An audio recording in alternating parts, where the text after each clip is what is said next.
मैं, जो इस पूरी दुनिया के सबसे खतरनाक और ब्रूटल क्रिमिनल्स में से एक था, अब एक ऐसे फैमिली में रीबॉर्न हुआ हूं जो लॉ एनफोर्समेंट की दुनिया में लेजेंड मानी जाती है। मेरे ग्रैंडफादर और फादर दोनों ही हाई रैंकिंग ऑफिशियल्स हैं। वहीं मेरी ग्रैंडमदर क्रिमिनल इन्वेस्टिगेशन की एक रिनाउंड एक्सपर्ट हैं और मेरी मदर एक वर्ल्ड फेमस फॉरेंसिक साइंटिस्ट हैं। ऐसे फैमिली में रीबॉर्न होना सच में बहुत प्रेशर वाली बात है, लेकिन किसी ऐसे इंसान के लिए जो क्रिमिनल वर्ल्ड को अंदर से जानता है, जब मैं 10 साल पुराने एक सीरियल मर्डर केस, एक बेफलिंग एलिवेटर किलिंग और यहाँ तक कि पूरे वर्ल्ड को शॉक कर देने वाले कैनिबलिज्म केस का सामना करता हूँ, तब मैं सभी को प्रूव करके दिखाता हूँ कि मैं सिर्फ लॉ एनफोर्समेंट डायनेस्टी का प्रिविलेज्ड बेटा नहीं हूँ। मैं क्राइम और क्रिमिनल इन्वेस्टिगेशन दोनों दुनियाओं का किंग हूँ। मैं अपनी उंगलियां टेम्पल पर रखता हूँ, चॉपस्टिक्स को नीचे रख देता हूँ और यार्ड में थोड़ा वॉक करने का सोचता हूँ, जिस पर जैसे ही मैं डोर तक पहुंचता हूँ, मॉम जल्दी से अंदर आती हैं। वह टेबल पर रखा ब्रेकफास्ट देखती हैं और सेटिस्फैक्शन के साथ मुस्कुराती हैं। Not bad Leo, looks like तुमने आखिरकार अपनी वो बैड हैबिट्स छोड़ दी हैं। इधर आओ, मॉम के पास तुम्हारे लिए एक रिवॉर्ड है। यह सुनकर मैं उत्साह से उनकी तरफ झुकता हूँ। रिवॉर्ड क्या है? जिस पर मैं कुछ समझ पाता उससे पहले ही वह मेरा चेहरा पकड़कर उसे इधर उधर घुमाने लगती है, जिस पर मैं तुरंत चिल्ला उठता हूँ, मॉम ये कैसा रिवॉर्ड है? जिस पर मॉम हंसने लगती हैं। अभी मेरे पास तुम्हारे लिए रियल गिफ्ट लेने का टाइम नहीं है, इसे IOU समझ लो। एक मेजर केस अभी अभी ब्रेक हुआ है। किंगडू, मुझे जल्दी वापस जाना है। यह कहकर वह हंसते हुए स्टेयर्स की तरफ बढ़ती हैं, लेकिन जल्दबाजी में उनके हाथों से फाइल्स फिसल जाती हैं और पूरे फ्लोर पर बिखर जाती हैं, जिस पर मैं उन्हें उठाने के लिए आगे बढ़ता हूं और मौका मिलते ही मॉम को छेड़ने लगता हूं। अब समझ आया कि डैड क्यों कहते हैं कि फॉरेंसिक साइंटिस्ट बन जाना तुम्हारी लाइफ का सबसे बड़ा मिरेकल है। देखो खुद को, बिल्कुल डैड जितनी केयरलेस हो। यह सुनकर मॉम का चेहरा इरिटेशन से लाल पड़ जाता है। तुम्हारी हिम्मत कैसे हुई मेरा मजाक उड़ाने की? जिस पर कुछ सेकंड बाद वह बहस छोड़ देती हैं। फाइन, मेरे पास इसके लिए टाइम नहीं है। यह कहकर वह जाने लगती हैं, लेकिन तभी मैं उनका हाथ पकड़ लेता हूँ, क्योंकि फाइल्स उठाते वक्त मेरी नजर एक क्राइम सीन फोटो पर पड़ चुकी थी। मैं हल्का सा भौहें सिकोड़ता हूँ। मॉम भी ये केस इतना सिंपल नहीं है। जिस पर मॉम, विवियन, सू मुझे हैरानी से देखती हैं। तुम इसके बारे में क्या जानते हो? जाओ अपना काम करो। कुछ ही दिनों में स्कूल शुरू होने वाला है। तुम्हें पढ़ाई नहीं करनी चाहिए? अगर उन्होंने ये बात नहीं कही होती तो शायद मैं खुद ही भूल जाता। आखिर इस समय मैं सिर्फ 17 साल का एक हाई स्कूल स्टूडेंट हूँ। सीनियर ईयर का सेकंड सेमेस्टर शुरू होने वाला है, लेकिन मेरी नजर अभी भी उसी फोटो पर टिकी रहती है। ये किलर, इसके अंदर कुछ बहुत गलत है। जिस पर मॉम चुपचाप सुनती रहती हैं। डेथ तो डेथ होती है, विक्टिम का सिर नीचे है, सही बात है, लेकिन मौत के बाद भी किलर रुकता नहीं है। वह बॉडी पर बार बार स्लैश करता है, एक के बाद एक। ये सिर्फ मर्डर नहीं है, ये हेटेड है। मेरी बात खत्म होने पर मॉम कड़वी मुस्कान के साथ सिर हिलाती हैं। तुम नहीं समझते? जिस पर मैं सीधे उनकी आंखों में देखता हूँ, लेकिन आपके दिमाग में ये किलर वही इंसान है जिसने पहले भी ऐसा किया था, है ना? ये सुनकर मॉम हल्का सा रुक जाती हैं और अभी ऊपर जाकर आप 10 साल पुराने सीरियल टॉर्चर मर्डर केस की फाइल्स निकालने वाली थी। सही कह रहा हूं ना? मेरे मुंह से ये शब्द निकलते ही मॉम की आंखें चौड़ी हो जाती हैं। तुम्हें ये कैसे पता? जिस पर मैं शांत आवाज में जवाब देता हूँ, आप अपनी स्टडी में हर तरह के केसेस की फाइल्स रखती हैं, लेकिन 10 साल पुराना सीरियल टॉर्चर मर्डर केस हमेशा से आपके और डैड के लिए सबसे बड़ा दर्द रहा है। फीमेल विक्टिम की हालत देखकर और आपकी जल्दबाजी देखकर इसे समझना मुश्किल नहीं था। यह सुनकर मॉम कुछ सेकंड तक मुझे देखती रहती हैं। वेल, मुझे नहीं पता था कि तुम्हारी नजर इतनी शार्प है। अच्छा, आगे बताओ, तुम्हें क्यों लगता है कि किलर का विक्टिम से पर्सनल ग्रज था? जिस पर मैं तुरंत जवाब देता हूँ, मैंने कभी नहीं कहा कि यह वही किलर नहीं है। हो सकता है उसे सच में इस वुमन से कोई पर्सनल ग्रज रहा हो। यह कहकर मैं बस मुस्कुरा देता हूँ और आगे कुछ नहीं कहता।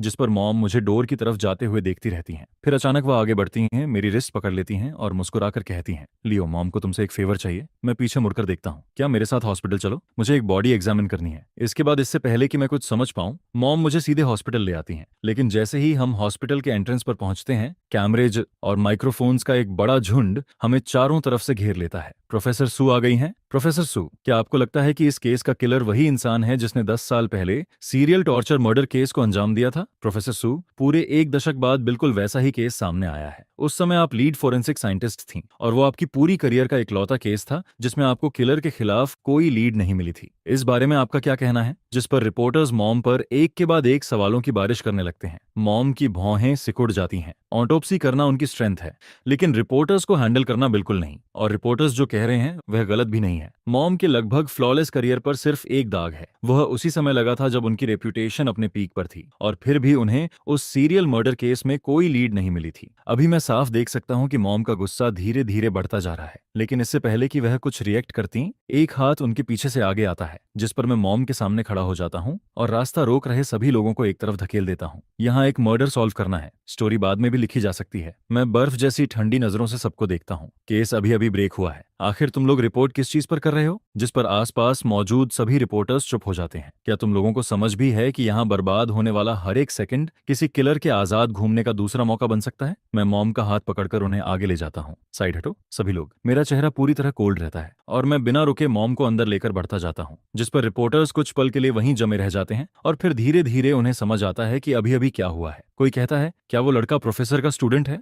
वो खुद को समझता क्या है? जिस पर दूसरा जवाब देता है, वो लियो ही है, ये फैमिली का एल्डेस्ट सन। वो अपनी माँ को प्रोटेक्ट कर रहा है। अगर थोड़ा एग्रेसिव हो गया तो क्या हुआ? बिल्कुल, और उसने कुछ गलत भी नहीं कहा। यहाँ एक मर्डर सॉल्व करना है, स्टोरी बाद में भी की जा सकती है। केस अभी अभी हुआ है। तुम लोग इन बेकार सवालों से सबका टाइम ही तो वेस्ट कर रहे हो। तब तक मैं और मॉम हॉस्पिटल के मॉर्ग के दरवाजे तक पहुंच जाते हैं। मॉम दरवाजा खोलती हैं। अंदर कुछ ऑफिसर्स और फॉरेंसिक स्टाफ अभी भी बॉडी की डॉक्यूमेंटेशन कर रहे होते हैं। जैसे ही वो हमें अंदर आते देखते हैं, सभी सीधे खड़े हो जाते हैं और हमारी तरफ आ जाते हैं। प्रोफेसर सू, आप आ गई, और यंग मास्टर लियो भी। मुझे देखकर सभी के चेहरे पर साफ सरप्राइज दिखाई देता है। मैं बस हल्का सा सिर हिलाता हूँ और सीधे बॉडी की तरफ बढ़ जाता हूँ। मेरी नजर धीरे धीरे विक्टिम के ऊपर घूमती है, जिस पर कुछ ऑफिसर्स कुछ कहने वाले होते हैं, लेकिन तभी वो मॉम को उन्हें सिर हिलाकर रोकते हुए देख लेते हैं। मैं बॉडी से नजर हटाकर पूछता हूँ, विक्टिम की फैमिली कहाँ है? एक ऑफिसर जवाब देता है, विक्टिम दूसरे शहर की रहने वाली थी। हमने उसके फैमिली मेंबर्स को इन्फॉर्म कर दिया है, वो रास्ते में है। क्या वो अकेली रहती थी? जिस पर मॉम बोलती हैं, विक्टिम का नाम फेई हुआंग है, उम्र 27 साल। वो एक डिजाइन फर्म में मैनेजर थी। किंगडू में उसके 2 क्लोज फ्रेंड्स थे।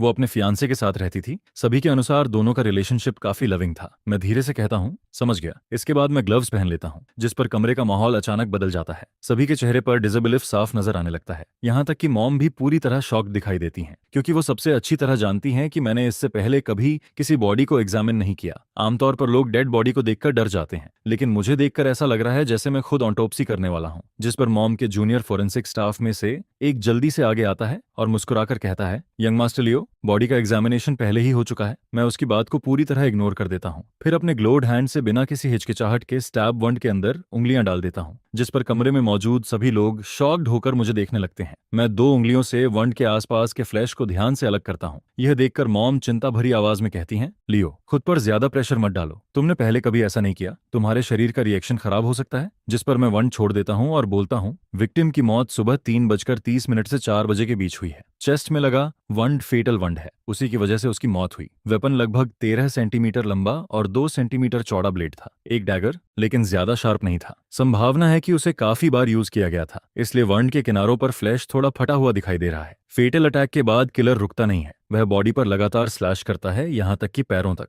और जैसे जैसे नीचे जाता है कट्स शैलो होते जाते हैं। मेरी बात खत्म होते ही मैं पीछे मुड़ता हूँ, जिस पर देखता हूँ कि कमरे में मौजूद हर इंसान मुझे शॉक्ड साइलेंस के साथ घूर रहा है। मैं मॉम के पास जाकर पूछता हूँ, क्या हुआ? जिस पर मॉम दोनों हाथों से मेरा चेहरा पकड़कर जोर जोर से रगड़ने लगती हैं। फिर अचानक बोल उठती हैं, रुको, तुम सच में मेरे लियो हो? मैं आंखें घुमाता हूँ। और कौन हो सकता हूँ? ये इम्पॉसिबल है। मेरा लियो तो मतलब थोड़ा स्लो होना चाहिए था। तुम सिर्फ कुछ सेकंड्स में विक्टिम के वॉन्ट्स देखकर सब कुछ सही कैसे बता सकते हो? मॉम अभी भी शॉक से बाहर नहीं निकल पाती, लेकिन मैं कोई एक्सप्लेनेशन नहीं देता। इसके बजाय मैं सीनियर ऑफिसर की तरफ मुड़ता हूँ। ऑफिसर जंग, विक्टिम से जुड़े सभी लोगों को यहाँ लेकर आइए। मैं चाहता हूँ कि वो बॉडी को एक आखिरी बार देखें। ऑफिसर जेंग गहरी सांस लेता है, उसका चेहरा गंभीर हो जाता है। अंडरस्टूड, मैं अभी उन्हें लेकर आता हूँ। ऑफिसर जेंग के जाने के बाद मैं भी बाहर निकल जाता हूँ। जैसे ही मैं बाहर जाता हूँ, मर्ग के अंदर फुसफुसाहट शुरू हो जाती है। वाई फैमिली वाकई अलग है। बचपन से इसी माहौल में बड़ा हुआ है, तभी तो। अभी बॉडी के साथ जो उसने किया वो सच में अनबिलीवेबल था। Seriously impressive. प्रोफेसर सू और सीनियर फिनच चेन के अलावा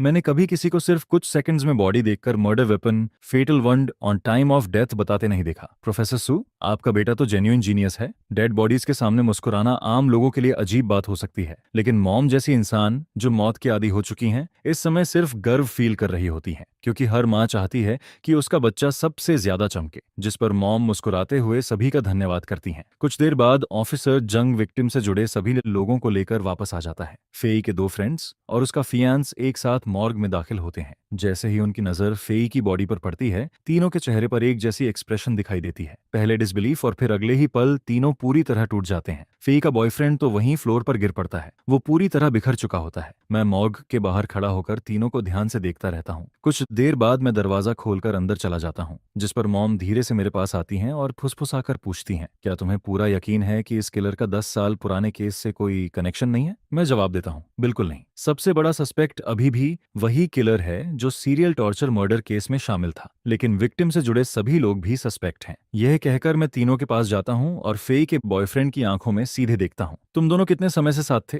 वो जवाब देने से पहले कई सेकंड्स लेता है, फिर सिर उठाता है, लेकिन जैसे ही उसे पता चलता है कि मैं सिर्फ एक टीनेजर हूँ, वो दोबारा नजरें झुका लेता है, जिस पर मैं कंधे उचकाता हूँ और दोनों फीमेल फ्रेंड्स की तरफ मुड़ जाता हूँ। और तुम लोग उसे कब से जानती थी? उनमें से एक जवाब देती है, हम फेई को 4 या 5 साल से जानते हैं। हम पहले साथ रहते थे। बाद में जब फेई और लियोन की शादी की बात सीरियस हो गई, तब हम अलग रहने लगे। एक बोलती है और दूसरी उसकी बात आगे बढ़ाती है। मुझे अब भी यकीन नहीं हो रहा कि फेई के साथ ऐसा हो सकता है। आखिर ऐसा किसने किया होगा? कोई इतना क्रूअल कैसे हो सकता है? आखिरकार फेई का बॉयफ्रेंड लियोन ली भी बोलता है, लेकिन उसकी आवाज लगातार कांप रही होती है। ये मेरी गलती है। मुझे कल रात उसके साथ रुकना चाहिए था। मैं वहां से गया ही क्यों? अगर मैं बस उसके साथ रुक जाता तो ये सब कभी नहीं होता। जिस पर मैं उसके सामने झुककर बैठ जाता हूँ। क्या वो हाल ही में बहुत बिजी थी? वो रात के 3 बजे के बाद ही काम से निकलती थी। वो पूरी तरह एक डिजाइन प्रोजेक्ट में लगी हुई थी। कुछ दिन पहले ही उसे उसमें ब्रेक थ्रू मिला था और तब से वो लगातार उसी पर काम कर रही थी। मैं उसे बार बार कहता था कि जल्दी मत करो, लेकिन वो बहुत डिटरमिन्ड थी। मेरी किसी बात का उस पर कोई असर नहीं हुआ। यह कहते कहते लियोन फिर से इमोशनल हो जाता है। ये मेरी गलती है। मैं थोड़ा और रुक क्यों नहीं गया? जिस पर मैं खड़ा हो जाता हूँ। ऑफिसर जिंग, इन्हें घर जाने दीजिए और आराम करने दीजिए। मैं नहीं जा रहा। मैं उसके साथ रहूंगा। हमारी शादी बस 2 या 3 महीने दूर थी। आखिर ये सब क्यों हुआ?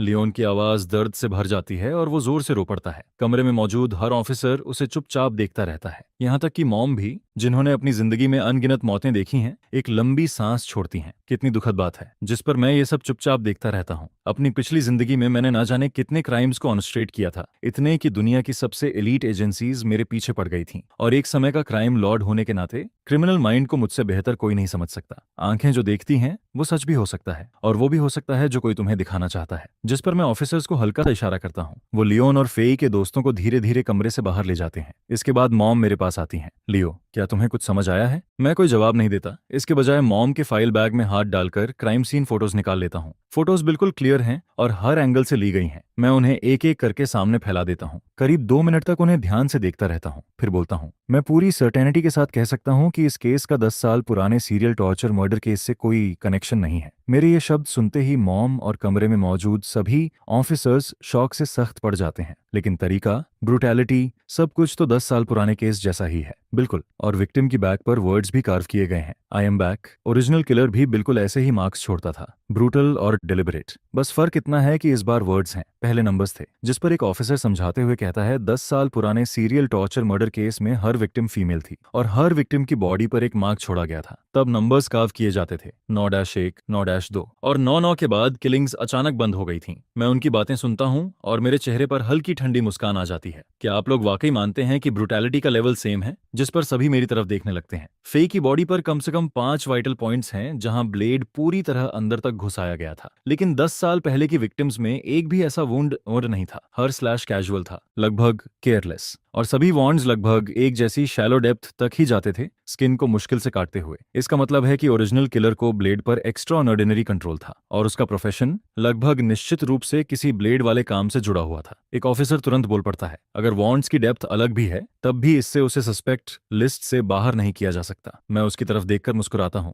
10 साल पहले वाला किलर जीनियस था, या शायद वो तुम सबके साथ खेल रहा था, लेकिन किलर सिर्फ उसकी एक सस्ती कॉपी है। यह कहते हुए मैं मॉम के फाइल बैग से एक पुरानी और घिसी हुई फोटो निकालता हूँ। उसमें ओरिजिनल विक्टिम्स में से एक की बैक दिखाई दे रही होती है। मैं फोटो में बंधी हुई रिस्ट्स पर उंगली रखता हूँ। मैं इस बहस को यहीं खत्म करता हूँ। ये कहकर मैं दरवाजे की तरफ बढ़ जाता हूँ। लियो, तुम कहाँ जा रहे हो? जिस पर मैं मुस्कुरा देता हूँ। मुझे काफी अच्छा अंदाजा है कि किलर कहाँ मिल सकता है। इसके बाद हम सीधे एफएई के वर्क प्लेस पहुंच जाते हैं। ऑफिस में किसी को भी ये नहीं पता होता कि उनकी मैनेजर मर चुकी है। मैं डिजाइन फर्म का दरवाजा खोलकर अंदर चला जाता हूँ। दिन की शुरुआत ही हुई होती है। अपने डेस्क्स पर बैठे ज्यादातर लोग आधी नींद में दिखाई दे रहे होते हैं। जैसे ही वो मुझे, मॉम और दोनों ऑफिसर्स को देखते हैं, सबकी आंखों में कंफ्यूजन भर जाता है, जिस पर एक एम्प्लॉय उठकर हमारे पास आता है। ऑफिसर्स, हम आपकी क्या मदद कर सकते हैं? मैं जवाब देता हूँ, हम यहाँ आपकी मैनेजर फेई क्वांग के बारे में आए हैं। वो एम्प्लॉय पलकें झपकाता है। ओह, आप मैनेजर फेई को ढूंढ रहे हैं। मैं उन्हें बुलाता हूँ। वो हर दिन सबसे पहले ऑफिस आती हैं। वो जरूर अपने ऑफिस में होंगी। जिस पर मैं उसे रोक देता हूँ। जरूरत नहीं है, वो मर चुकी है।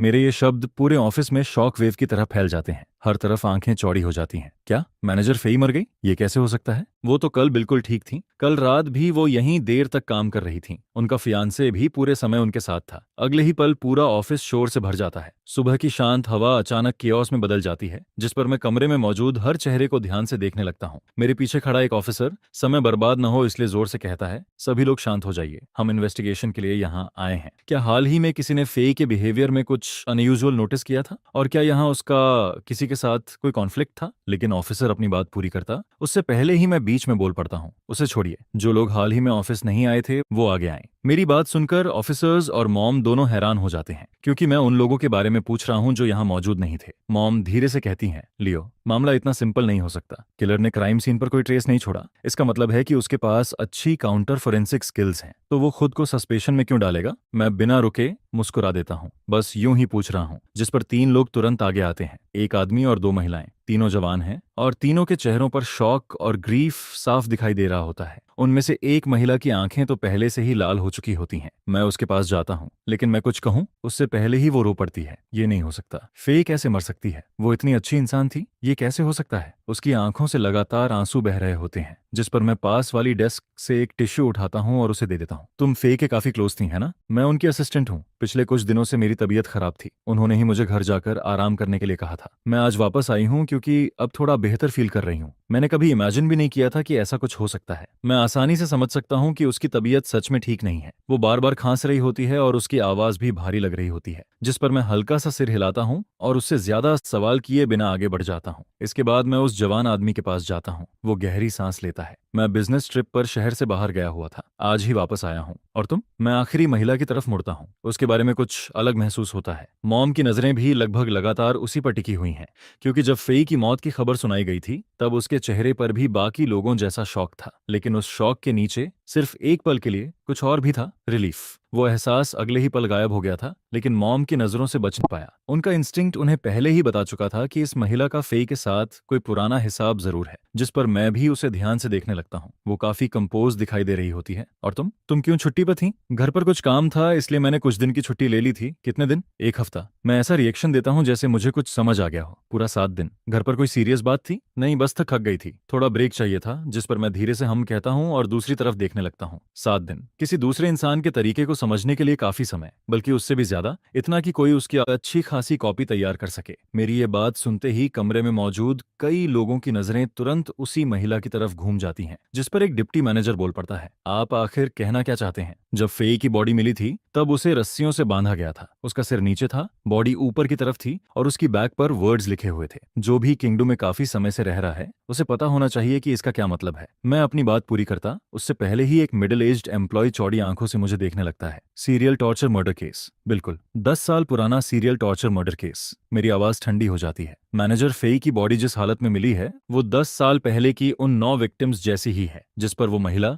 जिसके चेहरे पर पहले रिलीफ दिखा था अचानक कांप उठती है। अब उसकी आंखों में पहले वाला एहसास बिल्कुल नहीं बचा होता। वो तेजी से मेरी तरफ देखती है। आप मुझे ऐसे क्यों देख रहे हैं? मैंने किसी को नहीं मारा। मैं हल्का सा ठंडा हंसता हूँ। लेकिन तुम्हें फेई से नफरत थी, है ना? उसने मुझे एक बार थप्पड़ मारा था, लेकिन मैं उसे मारने जैसी बात कभी नहीं सोच सकती। वो तुरंत जवाब देती है, जिस पर मैं शांत आवाज में कहता हूँ, मैंने सिर्फ इतना कहा कि तुम्हें उससे ग्रज था। मैंने ये नहीं कहा उसे मारा है। इतना घबराने की जरूरत नहीं है। मेरी बात सुनते ही कमरे में मौजूद लगभग सभी लोग उसकी तरफ देखने लगते हैं। उसकी घबराहट और बढ़ जाती है। उसकी आंखें इधर उधर घूमने लगती हैं, जिस पर मॉम मेरे पास आकर धीरे से कहती हैं, तुम्हें इस पर शक है? मैं सिर्फ ऑब्जर्व कर रहा हूँ। जब हमने बताया कि फेई मर चुकी है तब उसकी आंखों में सेटिस्फैक्शन था। एक पल के लिए मुझे भी लगा था कि यही किलर है, लेकिन अब मुझे सब समझ आ गया है। इसके बाद मैं उस बीमार लड़की की तरफ मुड़ता हूँ। ओह हाँ, मैं पूछना भूल गया, तुम्हारा नाम क्या है? वो पलक झपकाती है और भारी आवाज में जवाब देती है, मेरा नाम वेरा वांग है। ठीक है वेरा, मैं चाहता हूँ कि तुम हमारे साथ हॉस्पिटल मॉर्ग चलो। जिस पर वो असहज हो जाती है। मैं क्यों?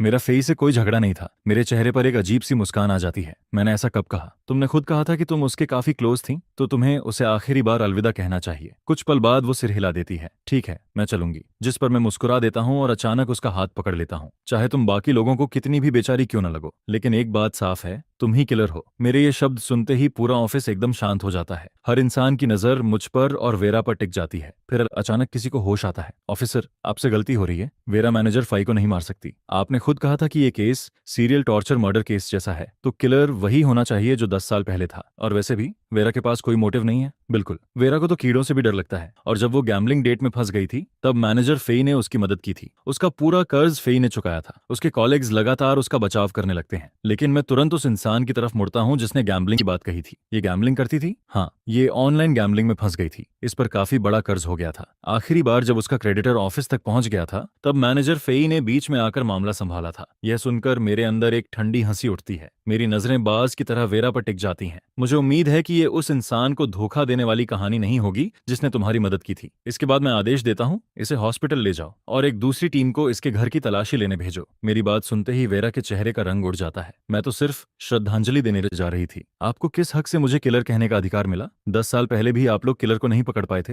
अब वो फिर से वापस आया है, तो फिर मेरे पीछे क्यों पड़े हैं? मैं हल्का सा मुस्कुराता हूँ। इंटरेस्टिंग, तुम्हें 10 साल पुराने केस के बारे में काफी कुछ पता है। मैं आंखें सिकोड़ लेता हूँ, जिस पर मॉम भी मेरे बगल में सतर्क हो जाती हैं। वेरा तुरंत जवाब देती है, तो इसमें क्या दिक्कत है? अगर आप लोगों ने तब किलर को पकड़ लिया होता तो आज फेई जिंदा होती। मैं एक कदम आगे बढ़ता हूँ। फिर भी मानने को तैयार नहीं हो? तुम्हारे हाथों पर जो कॉलर्स हैं वो बिल्कुल नए हैं। हाल ही में तुमने काफी हैवी फिजिकल वर्क किया है। तुम एक असिस्टेंट हो। क्या इस कंपनी में असिस्टेंट्स को इतना भारी सामान उठाना पड़ता है? वो जवाब देने के लिए मुंह खोलती है, लेकिन मैं उसे मौका ही नहीं देता। पहला पॉइंट, तुम्हारे हाथों के कॉल्स। दूसरा पॉइंट, जब हमने कहा कि फेई की मौत बिल्कुल 10 साल पुरानी विक्टिम्स जैसी हुई है, तब तुम अचानक रिलैक्स हो गई थी। और जब हमारा ध्यान तुम्हारी कॉलेग की तरफ गया, तब तुम्हारी आंखों में सेटिस्फैक्शन साफ दिखाई दे रहा था। मैं क्रिमिनल माइंड को बहुत अच्छी तरह जानता हूँ। मेरी पिछली जिंदगी ने मुझे यह सिखाया था, किलर लगभग हमेशा वही पर्सन होता है जिस पर सबसे कम शक किया जाता है, और सिर्फ गिल्टी पर्सन ही खुद को इनोसेंट दिखाने के लिए इतनी मेहनत करता है। जिस पर वीरा अंदर आते ही फूट फूट कर रोने लगती है। उसे देखकर मॉम तक इमोशनल हो जाती है, लेकिन मैं आंसुओं पर भरोसा नहीं करता।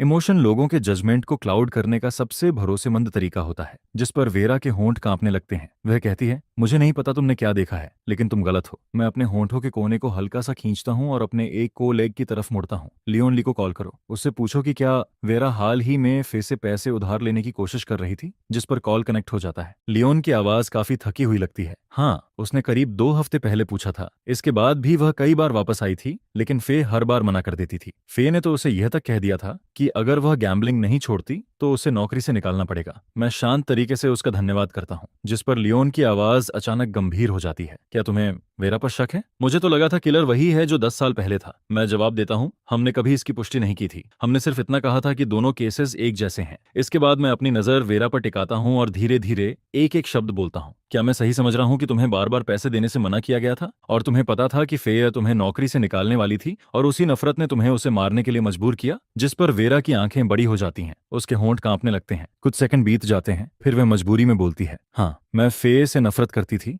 लेकिन बाद में मैंने उसे स्वीकार कर लिया था। वह सही थी। और तुम्हारे पास सबूत कहाँ है? सिर्फ अंदाजे के आधार पर तुम मुझे दोषी साबित नहीं कर सकते। यह कहते हुए वह हल्का सा हंस भी देती है, जिसके जवाब में मैं कहता हूँ, फिक्र मत करो, सबूत आ रहा है। कुछ घंटों में सब कुछ मिटा पाना आसान नहीं होता। फे की मौत सुबह 3:30 बजे के बाद हुई थी, और अभी सिर्फ 8 बजे हैं। उसे अपने निशान मिटाने के लिए समय चाहिए था। मैं उसे देखते हुए आगे कहता हूँ, और अभी तुम्हारी हालत देखकर तो कोई नहीं कहेगा कि तुम किसी को मार सकती हो। नहीं कोई यह मानेगा कि तुम 10 साल पुराने मर्डर मेथड को दोहरा सकती हो। इसके बाद मैं सीधे उसकी आंख में देखता हूँ। हॉस्पिटल को भूल जाओ, हम तुम्हारे घर जा रहे हैं। वहां मौजूद टीम को अब तक कुछ न कुछ जरूर मिल गया होगा। जिस पर वेरा का जबड़ा कस जाता है। बस वही एक अनजाना रिएक्शन मुझे सब कुछ बता देता है। मैं तुरंत वहां से निकलने का ऑन ऑर्डर दे देता हूँ। वेरा का अपार्टमेंट ऑफिस से सिर्फ 10 मिनट की दूरी पर होता है। पूरे रास्ते वह अजीब तरह से चुप रहती है। जिस पर जब हम उसकी बिल्डिंग के सामने पहुंचते हैं, तो वहां पहले से 2 पुलिस व्हीकल्स खड़ी होती हैं। एक मिडिल एज्ड ऑफिसर हमें देखते ही जल्दी से हमारी तरफ आता है। प्रोफेसर सू, यंग मास्टर लियो, आपको इतनी परेशानी उठानी पड़ी, इसके लिए माफ कीजिए। जिस पर मॉम सिर हिलाकर कहती है, केसेस में मदद करना मेरा काम है। मुझे लगता है ब्यूरो को सब जानकारी दे दी गई होगी। ऑफिसर जवाब देता है, सिटी ब्यूरो ने इस केस को लेकर स्पेशल ऑर्डर्स जारी किए हैं, क्योंकि यह 10 साल पुराने केस से काफी मिलता जुलता है। उन्हें चाहिए केस 1 हफ्ते के अंदर सॉल्व चाहिए। वह थोड़ी देर रुकता है, जिस पर मॉम पूछती है और क्या?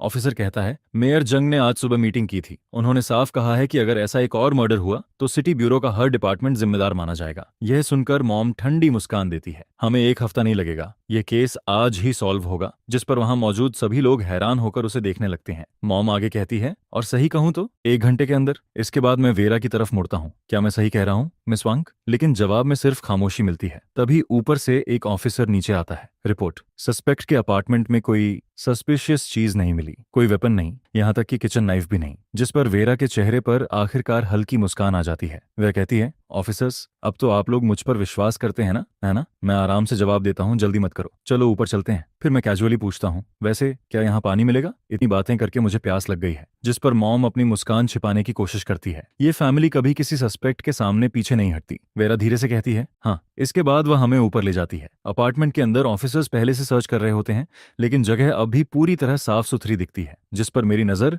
वाटर डिस्पेंसर पर पड़ती है। मैं पहले मॉम के लिए एक गिलास पानी भरता हूँ, फिर अपने लिए। इसके बाद मैं धीरे धीरे अपार्टमेंट में चलने लगता हूँ। जब मैं बाथरूम तक पहुंचता हूँ तो अचानक रुक जाता हूँ। मैं नीचे फ्लोर की तरफ देखने लगता हूँ। जिस पर मॉम मेरे पास आकर पूछती है, लियो तुम क्या देख रहे हो? मैं नीचे इशारा करते हुए कहता हूँ, मॉम, क्या तुम्हें नहीं लगता कि फ्लोर पर काफी ज्यादा पानी है? फिर मैं वेरा की तरफ देखता हूँ। मिस वांग, क्या तुम आमतौर पर सुबह सुबह शॉवर लेती हो? जिस पर वेरा की नजरें इधर उधर होने लगती हैं। हाँ, लेकिन बाथरूम में पानी होना क्या इतना सस्पिशियस है? मैं जवाब देता हूँ, बाथरूम में पानी होना बिल्कुल सस्पिशियस नहीं है। फिर मैं उसे घूरते हुए कहता हूँ, संदेह की बात यह है कि तुम इतनी बीमार हो फिर भी आज सुबह शॉवर लिया। इसके बाद मैं सीधे बेडरूम के इकलौते दरवाजे की तरफ बढ़ता हूँ और उसे खोल देता हूँ। कमरा छोटा होता है, एक बेडरूम और एक लिविंग एरिया। वह कोई शानदार जिंदगी नहीं जीती, शायद उसका ज्यादातर पैसा गैम्बलिंग में चला गया था। लेकिन जैसे ही मैं दरवाजा खोलता हूँ, मेरी नजर एक चीज पर जाकर टिक जाती है और मैं पूरी तरह रुक जाता हूँ। वीरा के कमरे में एक लाइफ साइज्ड टैग डॉल खड़ी होती है, पुरानी, घिसी हुई और ऐसी जैसे उसे बार बार इस्तेमाल किया गया हो। जिस पर मैं तुरंत पीछे मुड़ता हूँ। मुझे एक रोक दो। वेरा के पैर लड़खड़ा जाते हैं। मॉम शायद सब समझ जाती है, लेकिन कुछ नहीं कहती। ऑफिसर्स पूरी तरह कंफ्यूज्ड हो जाते हैं, फिर भी उनमें से एक मुझे रोप दे देता है। मैं रोप लेता हूँ, रैगडॉल को उठाता हूँ और उसके शरीर पर पहले से मौजूद हल्के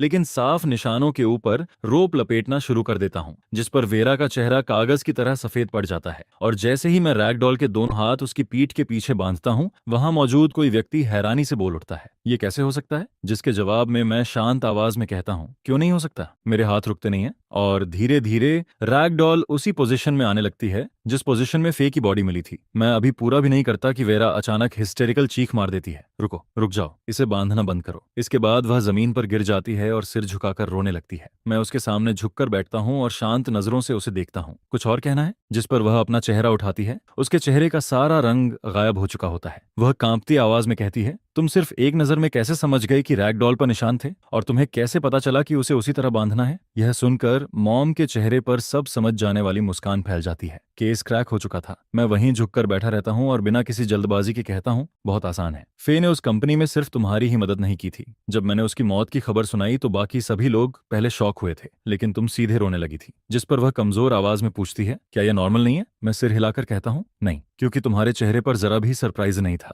फिर मैंने तुम्हारे हाथों पर पड़े कॉलस देखे और मेरा शक और पक्का हो गया। और जिस पल किसी ने तुम्हारी गैम्बलिंग का जिक्र किया, उसी पल मेरा सारा डाउट खत्म हो गया। किलर तुम ही थी। मैं शांत आवाज में आगे कहता हूँ, सच में अफसोस की बात है। यह सचमुच उस इंसान को नुकसान पहुंचाने वाली कहानी है जिसने तुम्हारी मदद की थी। यहाँ तक कि अपनी पिछली जिंदगी में क्रिमिनल होने के बावजूद मैं भी इतना नीचे नहीं गिरा था। जिस पर वेरा के चेहरे पर एक टेढ़ी मुस्कान आ जाती है। अनग्रेटफुल, उसने मेरी एक बार मदद की थी और मैंने उसका बदला चुका दिया था, तो फिर वह आखिरी बार मेरी मदद क्यों नहीं कर सकती थी? क्या वह सच में यह देखना चाहती थी कि डेट कलेक्टर्स मुझे पीट पीट कर मार डालें? अगर मुझे वैसे भी मरना था तो फिर हम दोनों साथ मरते। उसका चेहरा और भी भयानक हो जाता है। तुम जानते हो मैंने उसे क्या दिया था? जब मैं उससे मदद की भीख मांग रही थी तब मैंने अपने सारे डिजाइन आइडियाज उसे दे दिए थे, एक भी नहीं छोड़ा था। और उसने क्या किया? उसने उन्हें ले लिया और फिर मुझे नौकरी से निकालने की कोशिश करने लगी। क्या ऐसे इंसान को मरना नहीं चाहिए? जिस पर अचानक जैसे किस्मत का खेल हो उसका फोन उसी समय बज उठता है। मैं कहता हूँ, उठाओ, अभी तुम उस हालत में नहीं हो कि कॉल भी न ले सको। वह कॉल रिसीव करती है, जिस पर दूसरी तरफ से एक महिला की खुशमिजाज आवाज सुनाई देती है। हेलो,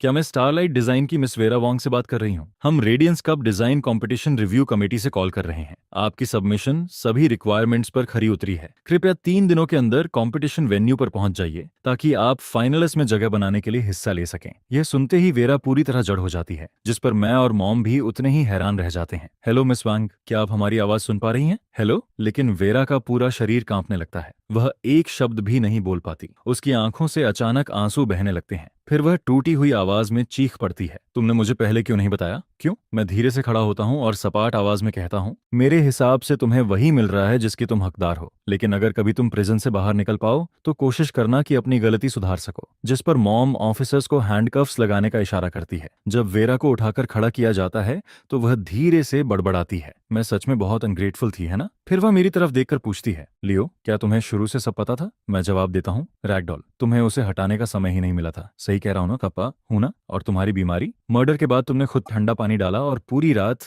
एयर कंडीशनिंग के नीचे बैठी रही ताकि खुद को बीमार दिखा सको। क्या मैं सही हूँ? जिस पर उसका मुंह हल्का सा खुल जाता है। फिर वह चुपचाप सिर हिला देती है। यह सब तब शुरू हुआ था जब उसने पहली बार मुझे मना किया था। डेट कलेक्टर्स से पिटने के बाद मैंने प्लानिंग शुरू कर दी थी। उसकी आवाज अब पूरी तरह शांत हो चुकी होती है। मैंने 10 साल पुराने केस की हर जानकारी ढूंढ निकाली थी। उसे अच्छी तरह समझने में मुझे आधे महीने से ज्यादा लग गया था। 2 दिन पहले मैं फिर उसके पास गई थी। उसने मुझे बुरी तरह डांटा। तभी मैंने फैसला कर लिया था। कल रात उसे मारने के बाद मुझे डर था कि मुझ पर शक होगा, इसलिए मैं वापस आई, खुद पर ठंडा पानी डाला और पूरी रात एयर कंडीशनिंग के नीचे बैठी रही, बिल्कुल वैसे ही जैसे तुमने कहा। और रैगडॉल के बारे में भी तुम सही थे। मैंने आधे महीने तक उसी पर बाइंडिंग की प्रैक्टिस की थी, लेकिन वह इतनी बड़ी थी कि उसे बिना किसी के नोटिस किए फेंकना मुश्किल था और मुझे लगा था कि किसी को मुझ पर शक ही नहीं होगा। इतना कहकर वह चुप हो जाती है, लेकिन मुझे उसकी आगे की बातें सुनने में कोई दिलचस्पी नहीं होती। मैं ऑफिसर से कहता हूँ, इसे ले जाओ। इसके बाद मैं मॉम की तरफ मुड़ता हूँ, प्रेस कॉन्फ्रेंस की तैयारी कर लो, अनाउंस कर दो कि कल रात वाला मर्डर सॉल्व हो चुका है। अगर और देर हुई तो लोग सच में इस फैमिली की कैपेबिलिटीज पर शक करने लगेंगे। जिस पर मॉम की आंखों में गर्मजोशी आ जाती है और वह सिर हिलाती है। वेरा को दरवाजे की तरफ ले जाया जाता है, लेकिन थ्रेशहोल्ड पर पहुंचकर वह रुक जाती है। फिर वह पीछे मुड़कर कहती है, लियो, आप सभी लोगों से एक बात कहना चाहती हूँ। अगर मैं कभी प्रिजन से जिंदा बाहर निकल पाई तो मैं अपनी गलती जरूर सुधारूंगी, और अगर कभी मौका मिले तो फे की ग्रेव पर जाकर उससे कहना कि मुझे माफ कर दे। ऐसा लगता है जैसे वह और भी कुछ कहना चाहती है, लेकिन आखिर में चुप रह जाती है और ऑफिसर्स उसे वहां से ले जाते हैं। जिस पर कमरे में मौजूद बाकी सभी लोग तालियां बजाने लगते हैं। मॉम चमकती आंखों के साथ मुझे थम्स अप दिखाती है, सन, आज मुझे तुम पर बहुत गर्व है। इसके बाद मुझे पता चलता है कि जब मैं वेरा को लेकर गया हुआ था तब डैड मार्क्सियर के ऑफिस में माहौल काफी भारी था। केस फाइल्स उनकी डेस्क पर फैली हुई थीं और उनकी नजर कमरे में बैठे परेशान चेहरों पर घूम रही थी। फिर डैड बोलते हैं, चलो सबकी राय सुनते हैं। उनकी आवाज हमेशा की तरह संतुलित होती है। किंगडो सिटी ब्यूरो ने पब्लिक के सामने 1 हफ्ते के अंदर जवाब देने का वादा किया है। यह कहते हुए उनके होंठों पर हल्की मुस्कान आ जाती है, जिस पर कोई धीरे से कहता है, रेमंड श्याओ सच में एक पल भी इंतजार नहीं कर पाया, है ना? दूसरा जवाब देता है, उसे दोष भी नहीं दे सकते। यह केस उनके जुरिसडिक्शन में हुआ है, उसका यह हक बनता है। लेकिन डैड को इससे कोई फर्क पड़ता नहीं दिखता। वह कहते हैं, सबसे जरूरी चीज केस सॉल्व करना है। तुम लोगों की क्या राय है? जिस पर चश्मा पहना हुआ एक आदमी बोलता है, यह केस एक साथ कॉम्प्लिकेटेड भी है और सिंपल भी। कॉम्प्लिकेटेड इसलिए क्योंकि यह 10 साल पुराने सीरियल टॉर्चर मर्डर केस से पूरी तरह मैच करता है, और सिंपल इसलिए क्योंकि बहुत संभव है कि वही किलर फिर से लौट आया हो। वह थोड़ा रुकता है और डैड की तरफ देखता है। जब 10 साल पहले वह केस हुआ था तब डायरेक्टर यी आप किंगडो सिटी ब्यूरो के हेड थे, और अब उसका दोबारा सामने आना सच में। लेकिन वह अपनी बात पूरी कर पाता उससे पहले ही डैड हाथ उठाकर उसे रोक देते हैं। हम यहाँ सिर्फ केस पर बात करेंगे, बाकी किसी चीज पर नहीं। तुम सब मेरी ओरिजिनल टीम का हिस्सा रहे हो। उस केस को हमसे बेहतर कोई नहीं जानता। आज सुबह हुए इस मर्डर ने पहले ही पूरे शहर में हलचल मचा दी है। पूरा सिटी इस केस को देख रहा है। अगर हम तय समय के अंदर इसे सॉल्व नहीं कर पाए तो पूरे सिस्टम को उसके कॉन्सिक्वेंसेस झेलने पड़ेंगे। यह कहते हुए उनका चेहरा गंभीर हो जाता है। लेकिन इतनी सारी बातों के बावजूद वहां मौजूद कोई भी इंसान कोई काम की जानकारी नहीं दे पाता। डैड उन्हें एक दूसरे की तरफ बेबस नजरों से देखते हुए देखते हैं, जिस पर उनका दिल धीरे धीरे डूबने लगता है। शायद सालों की आरामदायक जिंदगी ने उनके अंदर की वह आग धीरे धीरे खत्म कर दी थी, जिस पर डैड के अंदर निराशा बढ़ने लगती है। तभी दरवाजे पर नॉक होती है। असिस्टेंट दरवाजा खोलता है और एक ऑफिसर तेजी से अंदर आता है। उसके चेहरे पर एक्साइटमेंट साफ दिखाई दे रही होती है। डायरेक्टर, बहुत बड़ी खबर है। जिस पर कोई तुरंत बोल पड़ता है, इतनी जल्दी में अंदर आने की क्या जरूरत थी? दिखाई नहीं दे रहा कि मीटिंग चल रही है?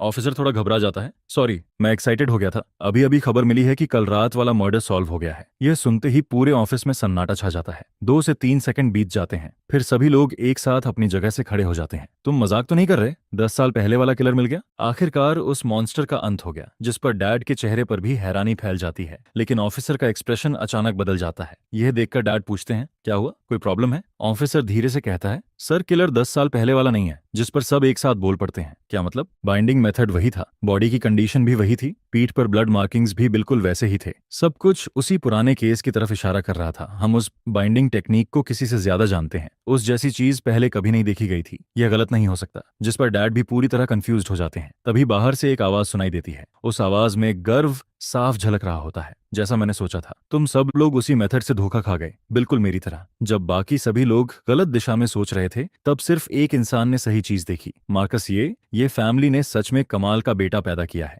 डैड को उनके पूरे नाम से बुलाने वाली सिर्फ एक ही इंसान होती है, विविन सू। जिस पर डैड हैरानी से पूछते हैं, विविन, तुम्हारा मतलब क्या है? लियो इस केस में शामिल था? डैड पूरी तरह हैरान दिखाई देते हैं। मॉम सिर हिलाकर कहती है, हाँ, उस किलर का बाइंडिंग मेथड सिर्फ ऊपर ऊपर से मिलता था। हम लोगों ने बॉडी को घंटों तक स्टडी किया था, लेकिन लियो ने सिर्फ 3 सेकंड में डिफरेंस पकड़ लिया। और किलर को उसने सिर्फ 1 घंटे के अंदर अरेस्ट करवा दिया। यह सुनते ही पूरा कमरा शॉक में चला जाता है। उन्होंने घंटों तक हर डिटेल चेक की थी, लेकिन किसी ने 3 सेकंड में सच्चाई देख ली थी। उन्होंने इक्विपमेंट और एक्सपीरियंस दोनों लगा दिए थे, फिर भी कुछ नहीं मिला। लेकिन किसी और ने सिर्फ 1 घंटे में रियल किलर पकड़वा दिया था, और वह इंसान मैं था। जब सबका शॉक थोड़ा कम होता है तो डैड जोर से हंस पड़ते हैं। बाकी लोग थोड़े शर्मिंदा जरूर महसूस करते हैं, लेकिन उनके चेहरे पर खुशी भी साफ दिखाई देती है। ये फैमिली है। लियो अभी सिर्फ 17 साल का है ना? जिस पर मॉम मुस्कुराकर सिर हिला देती है। एक आदमी गहरी सांस लेकर अंगूठा दिखाता है। इनक्रेडिबल, मैं सबसे पहले मानता हूँ। लेकिन अगर किलर 10 साल पहले वाला नहीं है, तो फिर वह कौन है? मॉम जवाब देती है, वेरा वांग,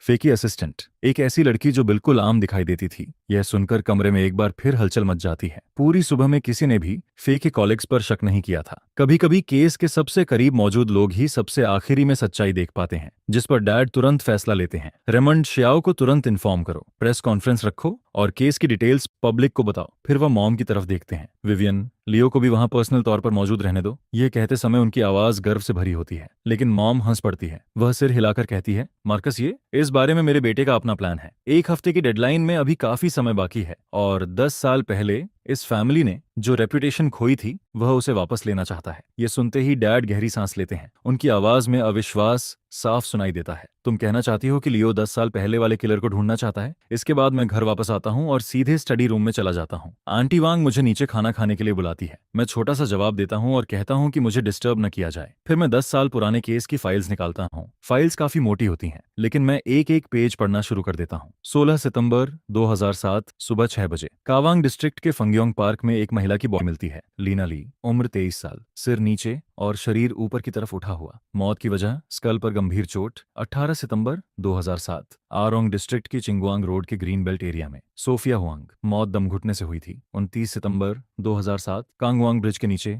यारा जंग, उस पर अटैक किया गया था और फिर उसे नदी में फेंक दिया गया था। जिस पर मैं पूरी फाइल एक ही सांस में पढ़ जाता हूँ, फिर फाइल बंद करता हूँ और पेन उठाकर हर लीड लिखना शुरू कर देता हूँ। 10 साल बीत चुके थे। आज की क्रिमिनल इन्वेस्टिगेशन 10 साल पहले जैसी बिल्कुल नहीं थी। अगर यही केस आज हुआ होता तो शायद बहुत पहले ही सॉल्व हो गया होता। मैं नोट्स और पेपर्स में इतना खो जाता हूँ कि तभी मॉम लंच लेकर कमरे में आ जाती है। मॉम, आप वापस कब आई? मॉम जवाब देती है, आंटी वोंग ने कॉल किया था। उसने कहा कि तुम खाने के लिए नीचे नहीं आए और वह तुम्हें डिस्टर्ब भी नहीं करना चाहती थी। यह कहते हुए उनकी नजर मेरे लिखे हुए नोट्स पर पड़ती है, जिस पर उनकी आंखें बड़ी हो जाती हैं। यह किलर का साइकोलॉजिकल प्रोफाइल तुम्हें कहां से मिला? मैं मुस्कुराकर कहता हूं, बहुत आसान है, बस हर विक्टिम की पीठ पर बने ब्लड मार्किंग्स को कंपेयर करो। देखिए, शुरुआत से ही उसने 9 लोगों को मारने का फैसला कर लिया था, इसीलिए उसने पहली विक्टिम की पीठ पर 9-1 लिखा था। लेकिन फोटोजस में कई जगह स्ट्रोक्स कांपते हुए दिखाई देते हैं। इसका मतलब है कि पहली बार वह खुद भी डरा हुआ था। अब दूसरी विक्टिम को देखिए, मार्किंग्स पहले से ज्यादा स्टेबल हैं और जैसे जैसे विक्टिम्स बढ़ते जाते हैं उसकी राइटिंग और ज्यादा बिखरती जाती है।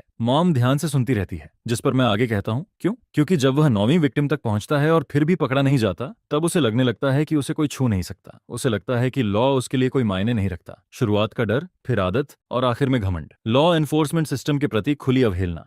विक्टिम 1 से विक्टिम 9 तक उसकी मेंटालिटी इसी तरह बदलती है। फिर मैं थोड़ा रुककर कहता हूँ, और सबसे महत्वपूर्ण बात, वह 9 विक्टिम्स के बाद रुक गया था। यही चीज ओरिजिनल कंक्लूजन को गलत साबित करती है। जिस पर मॉम तुरंत पूछती है, कौन सा कंक्लूजन? मैं जवाब देता हूँ, किलर ने विक्टिम्स को रैंडम तरीके से नहीं चुना था। हो सकता है वह मेंटली डिस्टर्ब्ड हो, लेकिन वह पर्पस के साथ मर्डर करने वाला किलर था। ये 9 विक्टिम्स सीधे या अप्रत्यक्ष रूप से एक दूसरे से जुड़े हुए हैं। यह सुनते ही मॉम तुरंत विरोध करती है, इम्पॉसिबल। उन 9 लोगों की आपस में कोई पहचान नहीं थी, उनके बीच कनेक्शन कहाँ से आ गया? फिर वह मेरी तरफ देखकर पूछती है, और तुम्हें पता है ये ओरिजिनल कंक्लूजन किसने निकाला था? मैं हल्की मुस्कान के साथ जवाब देता हूँ, ऑफ कोर्स डैड ने। मॉम मेरी बात सुनती है, फिर हाथ बढ़ाकर मेरा चेहरा इधर उधर दबाने लगती है। कमाल है, क्या तुम सच में मेरे बेटे हो? अगर ये फैमिली की रेपुटेशन का मामला नहीं होता तो क्या तुम इसे हमेशा छुपाने वाले थे? जिस पर मैं बिना कुछ डिनाई किए बस मुस्कुरा देता हूँ। बाकी चीजें तो मैं जाने दे सकता हूँ, लेकिन मॉम की इज्जत पर बात आए, यह मैं बिल्कुल बर्दाश्त नहीं करता। यह सुनकर मॉम बहुत ज्यादा खुश हो जाती है। फिर वह अपने हाथ को मेरे कंधों पर मजबूती से रखकर मुझे पास खींच लेती है। इस वक्त मॉम की खुशी साफ दिखाई दे रही है। मेरा बेटा अब आखिरकार मेरी प्रोटेक्शन कर सकता है। इसके बाद कार के अंदर सन्नाटा छा जाता है। फिर ज्यादा देर नहीं गुजरती और हम पुराने गोल्डन मॉल पहुंच जाते हैं, जिसे अब दावान प्लाजा के नाम से जाना जाता है। शॉपिंग, लिसर और एंटरटेनमेंट सब कुछ एक ही जगह मौजूद है। जिस पर कार से उतरते हुए मॉम बताती है कि इस जगह की ओनरशिप बदल चुकी है, लेकिन अच्छी बात यह है कि जनरल मैनेजर अभी भी वही आदमी है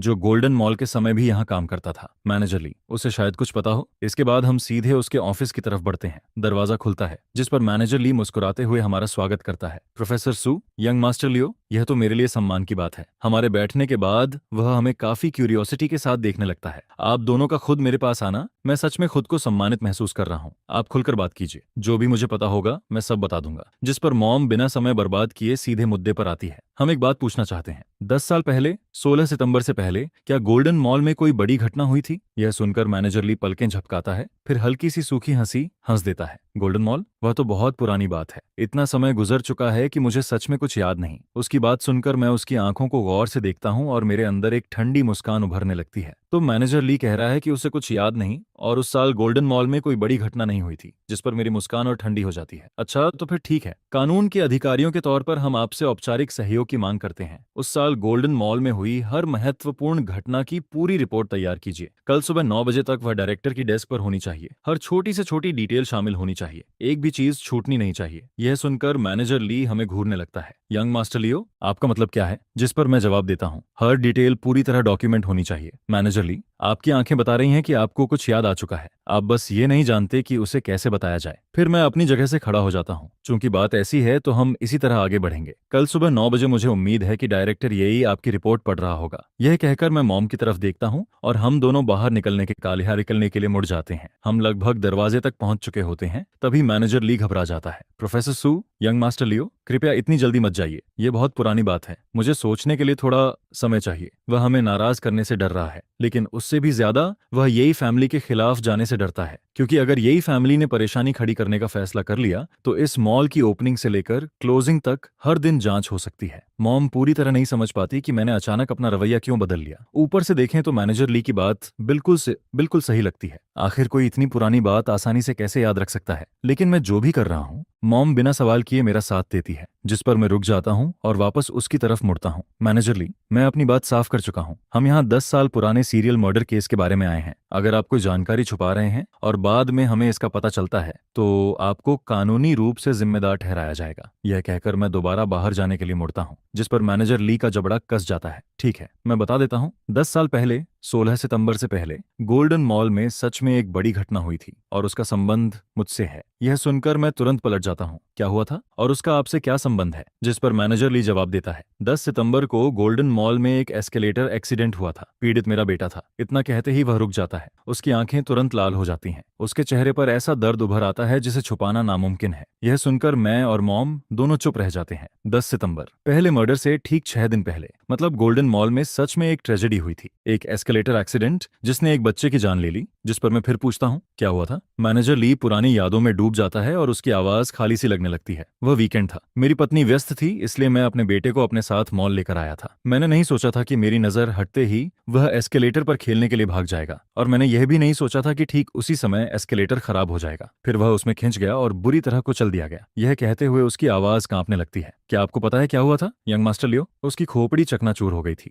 उसका ब्रेन एस्केलेटर शाफ्ट के अंदर हर तरफ बिखर गया था। इसके बाद वह बिल्कुल घायल जानवर जैसा दिखाई देने लगता है, जिसके पास जाने के लिए कोई जगह नहीं बची हो। उसकी आंखों में गुस्सा साफ जल रहा है। जिस पर मॉम धीरे से कहती है, मुझे अफसोस है, लेकिन मैनेजर ली बस फर्श की तरफ देखता रहता है। ऐसा लगता है जैसे उसने उसकी बात सुनी ही नहीं। मैं कुछ देर तक उसे देखता रहता हूँ, फिर धीरे से सांस छोड़ता हूँ। मुझे माफ कीजिए मैनेजर ली, हमें इस बारे में कोई अंदाजा नहीं था। जिस पर वह अपनी लाल आंखें उठाता है और खाली सी हंसी हंस देता है। क्या यंग मास्टर लियो और डॉक्टर सू कुछ और जानना चाहते हैं? उसकी मुस्कान में कड़वाहट साफ नजर आती है, जैसे वह पूछ रहा हो क्या पुराने घाव दोबारा खोलकर अच्छा लग रहा है। इसके बाद हम वहां ज्यादा देर नहीं रुकते। हम उसके ऑफिस से निकलते हैं और वापस कार में बैठ जाते हैं। मॉम मुझे गहरी सोच में डूबा हुआ देखती है। लियो, तुम क्या सोच रहे हो? जिस पर मैं जवाब देता हूँ, मैं ये सोच रहा हूँ कि ये 6 दिन मैनेजर ली के बेटे लीना ली, सोफिया हुआंग और यारा जंग को कैसे जोड़ते हैं। यह सुनकर मॉम की आंखें चौड़ी हो जाती हैं। तुम ये तो नहीं कह रहे कि मैनेजर ली ही किलर है? जरूरी नहीं, 10 साल पुराने इस केस से जुड़ा हर इंसान सस्पेक्ट है। मैनेजर ली भी उनमें से एक है, और उस समय गोल्डन मॉल में काम करने वाला हर व्यक्ति भी। फिर मैं अपनी आवाज धीमी रखता हूँ। मैं बस ये सोच रहा कि क्या 6 दिन किसी इंसान के लिए इतनी बारीकी से मर्डर प्लान तैयार करने के लिए काफी थे?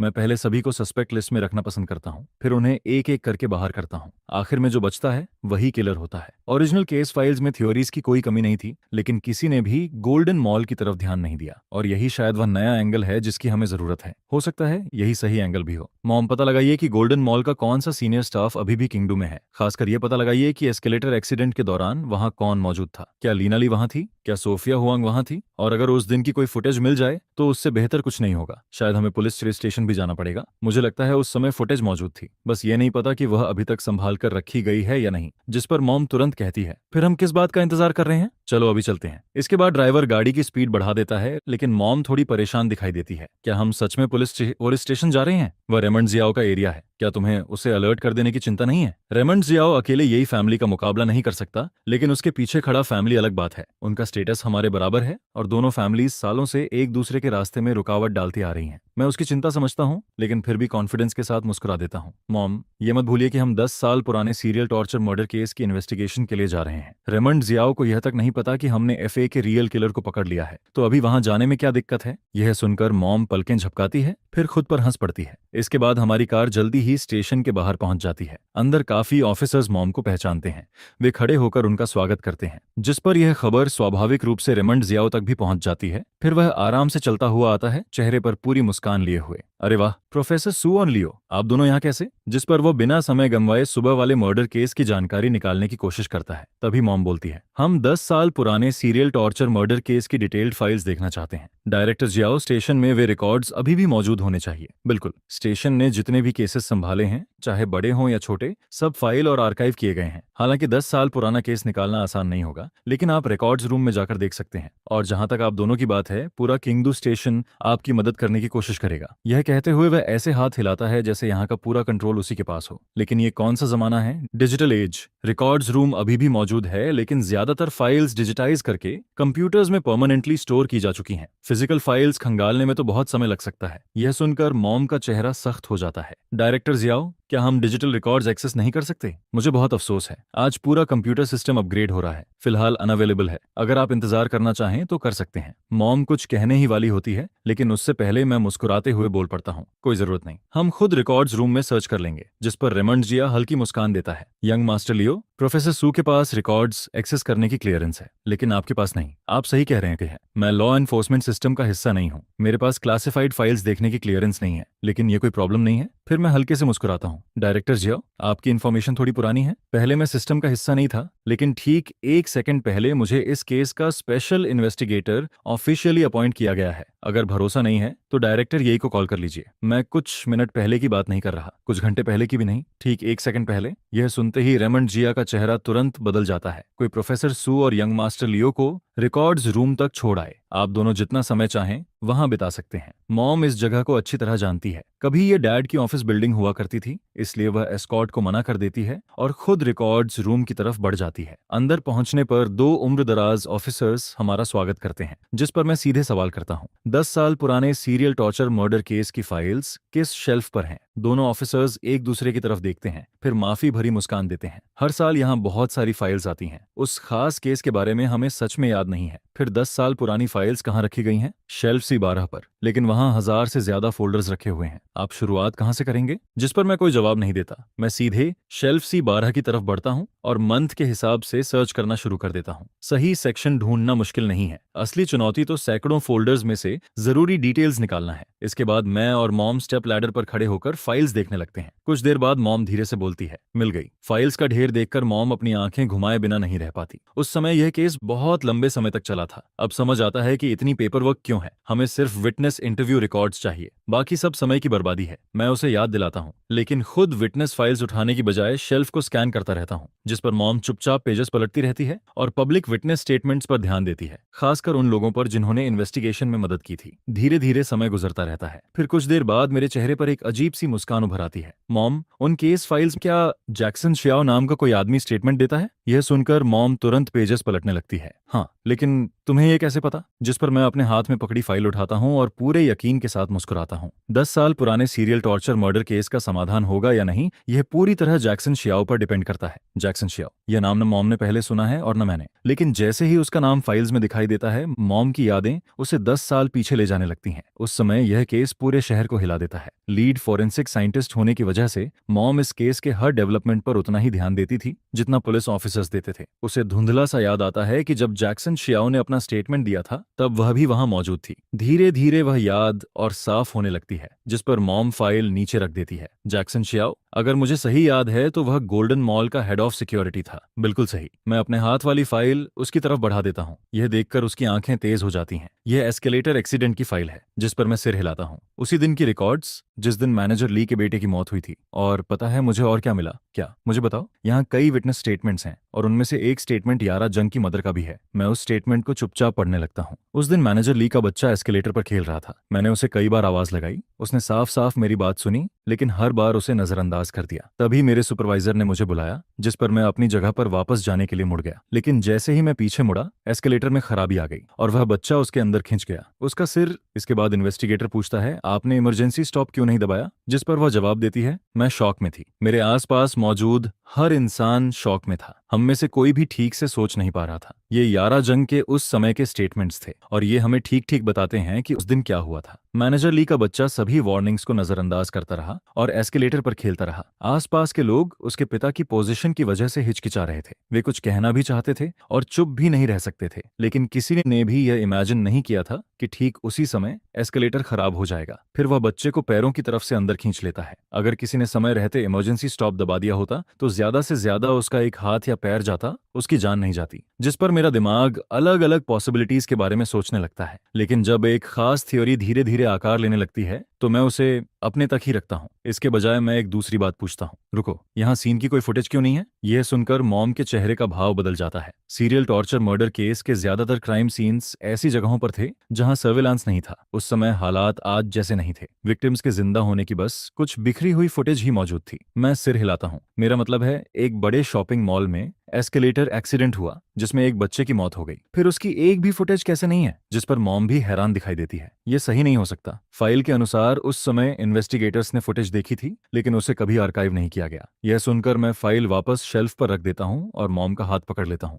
हमें जैक्सन शियाओ को ढूंढना होगा। मेरा इंस्टिंक्ट कहता है कि वही दोनों केसेस को जोड़ने वाली कड़ी है। उसे ढूंढ लो और हमें 10 साल पुराने किलर का पता चल जाएगा। जिस पर मॉम कोई बहस नहीं करती। हम सारी फाइल्स वापस रख देते हैं और तुरंत रिकॉर्ड्स रूम से बाहर निकल जाते हैं। जैसे ही हम बाहर आते हैं, अंदर मौजूद दोनों ऑफिसर्स सीधे रेमंड जियाओ के पास चले जाते हैं। वे उसे क्या रिपोर्ट देते हैं, इससे हमें कोई फर्क नहीं पड़ता। ऑफिस पॉलिटिक्स पर समय बर्बाद करने का हमारे पास वक्त नहीं है। इसके बाद हम स्टेशन से निकलते हैं और रेजिडेंशियल रजिस्ट्री रिकॉर्ड्स संभालने वाले डिपार्टमेंट की तरफ चले जाते हैं। किंगडू जैसा बड़ा शहर हो तो उसके बिना किसी एक इंसान को ढूंढना लगभग नामुमकिन है। वहां का सुपरवाइजर काफी कोऑपरेटिव निकलता है। किंगडू में कोई भी यही फैमिली को मना करने की हिम्मत नहीं करता। हम वहीं इंतजार करते रहते हैं और कहते हैं कि जैसे ही कोई जानकारी मिले हमें तुरंत बताया जाए, ना तुरंत बताया जाए। यहाँ तक कि आंटी वोंग के डिनर वाले कॉल्स भी हम इग्नोर कर देते हैं। फिर शाम के ठीक 8 बजे के आसपास एक स्टाफ मेंबर भागता हुआ आता है। प्रोफेसर सू, यंग मास्टर लियो, हमें जैक्सन शियाओ मिल गया। यह सुनते ही मैं और मॉम एक साथ खड़े हो जाते हैं। वह कहाँ रहता है? लेकिन स्टाफ मेंबर का चेहरा अचानक अजीब हो जाता है, जिस पर मैं भौहें सिकोड़ लेता हूँ। क्या बात है? ऐसा नहीं है कि बताना मुश्किल है, लेकिन गोल्डन मॉल का जो head of security Jackson Xiao था, उसकी मौत 10 साल पहले ही हो चुकी है। यह सुनकर मैं और मॉम एक दूसरे को शॉक में देखने लगते हैं। 10 साल पुराने सीरियल टॉर्चर मर्डर केस में जो इंसान पूरे रहस्य की चाबी हो सकता था वह तो 10 साल पहले ही मर चुका था। मैंने यह बिल्कुल एक्सपेक्ट नहीं किया था। चाहे सीरियल टॉर्चर मर्डर केस हो या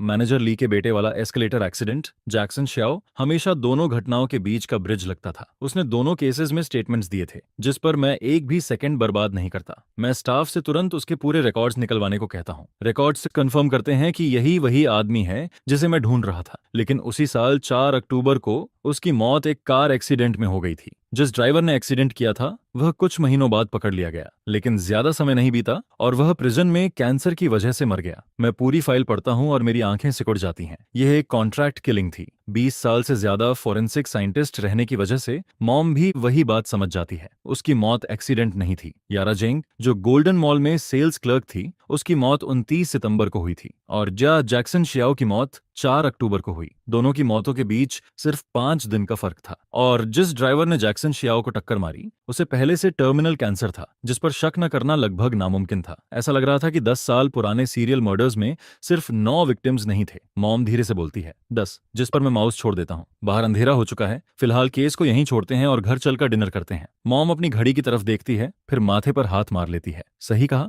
8 बज चुके हैं। मैं तो खाना छोड़ने की आदी हूँ, लेकिन तुम अभी जवान हो। तुम इस तरह खाना स्किप नहीं कर सकते। जैसे ही खाने की बात आती है उसका पूरा ध्यान उसी तरफ चला जाता है। फिर वह मेरा हाथ पकड़ती है और मुझे बाहर की तरफ खींच ले जाती है। हम घर पहुंचते हैं तो देखते हैं कि यही हाउस पूरी तरह रोशनी से जगमगा रहा है। डैड मार्कस यही सोफा पर बैठकर टेलीविजन देख रहा है। उसके बगल में 2 बुजुर्ग बैठे हैं, मेरे ग्रैंड पेरेंट्स जेरल्ड येई और ग्लोरिया झोर। ग्रैंडपा के अंदर ऐसी अथॉरिटी है जिसे दिखाने के लिए उन्हें आवाज ऊंची करने की जरूरत नहीं पड़ती। वहीं ग्रैंडमा बेहद ग्रासफुल और एलिगेंट दिखाई देती हैं, लेकिन उनकी आंखों में वह गहराई है जो सिर्फ उन लोगों में होती है जिन्होंने जिंदगी में सब कुछ देखा हो। किंगडू के लोग कभी यही फैमिली के बारे में कहा करते थे। टीनेज यंग मास्टर को छोड़कर इस फैमिली का हर मेंबर, चाहे आदमी हो या औरत, लॉ एनफोर्समेंट की दुनिया का टाइगर है। यहाँ तक कि शांत और नरम दिखने वाली ग्रैंडमा शुयू भी क्रिमिनल इन्वेस्टिगेशन की एक मशहूर एक्सपर्ट रह चुकी हैं। अब वह रिटायर्ड हैं, लेकिन उन्हें आज भी भुलाया नहीं गया है। एक समय वह खुद नॉर्थ ईस्ट चाइना तक गई थीं और देश के सबसे वांटेड गैंग लीडर को पकड़कर लाई थीं, जिस पर मैं मुस्कुराते हुए अंदर जाता हूँ। ग्रैंडपा, ग्रैंडमा,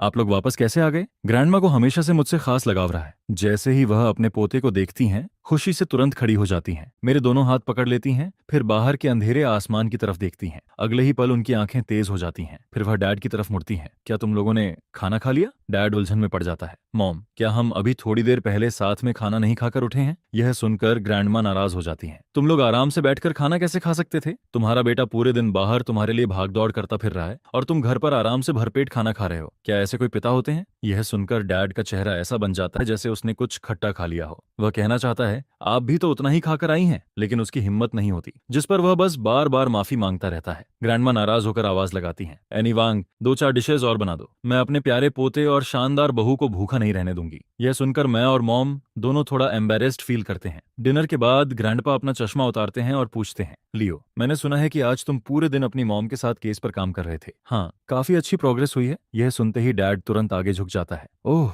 तो 10 साल पुराने केस में कोई लीड मिली है? लेकिन वह अपनी बात पूरी भी नहीं कर पाता कि ग्रैंडमा उसके हाथ पर थप्पड़ मार देती हैं। तुम्हारी हिम्मत कैसे हुई पूछने की? अगर उस समय हमारी मदद नहीं होती तो क्या तुम्हें लगता है कि आज भी तुम उस पोजीशन पर बैठे होते? यह सुनकर डैड बेबस सा चेहरा बना लेता है। मॉम, ऐसा मत कीजिए। पोता आते ही आप अपने बेटे को भूल नहीं सकती। मैं आपसे पैदा हुआ हूँ और आपका पोता भी आखिर आपके जरिए ही आया है। जिस पर ग्रैंडमा तुरंत जवाब देती हैं, और तुम्हारी बात करें तो मैं तुम्हें 40 साल से देख रही हूँ। अब तुम्हें देखकर थक चुकी हूँ। यह कहते हुए वह मेरे लिए संतरा छीलने लगती हैं। मैं उसे खाते हुए मुस्कुरा देता हूँ। 10 साल पुराना केस कभी सॉल्व नहीं हुआ, इसकी सबसे बड़ी वजह इन्वेस्टिगेटर्स की नेग्लिजेंस थी। बिल्कुल सही। जिस पर मॉम भी बात आगे बढ़ाती हैं। सीधी भाषा में कहूँ तो सबसे बड़ी वजह तुम थे, मार्कस। यह सुनकर डैड की भौहें सिकुड़ जाती हैं। मैंने उस समय हर कदम बहुत सावधानी से उठाया था, फिर मैं नेग्लिजेंट कैसे हो सकता हूँ? जिस पर मैं धीरे धीरे बोलना शुरू करता हूँ। आपने कभी गोल्डन मॉल की तरफ ध्यान ही नहीं दिया, और विक्टिम्स उतने अनरिलेटेड नहीं थे जितना सब लोग समझते थे। लीना ली और यारा जेंग दोनों गोल्डन मॉल में सेल्स क्लर्क थीं।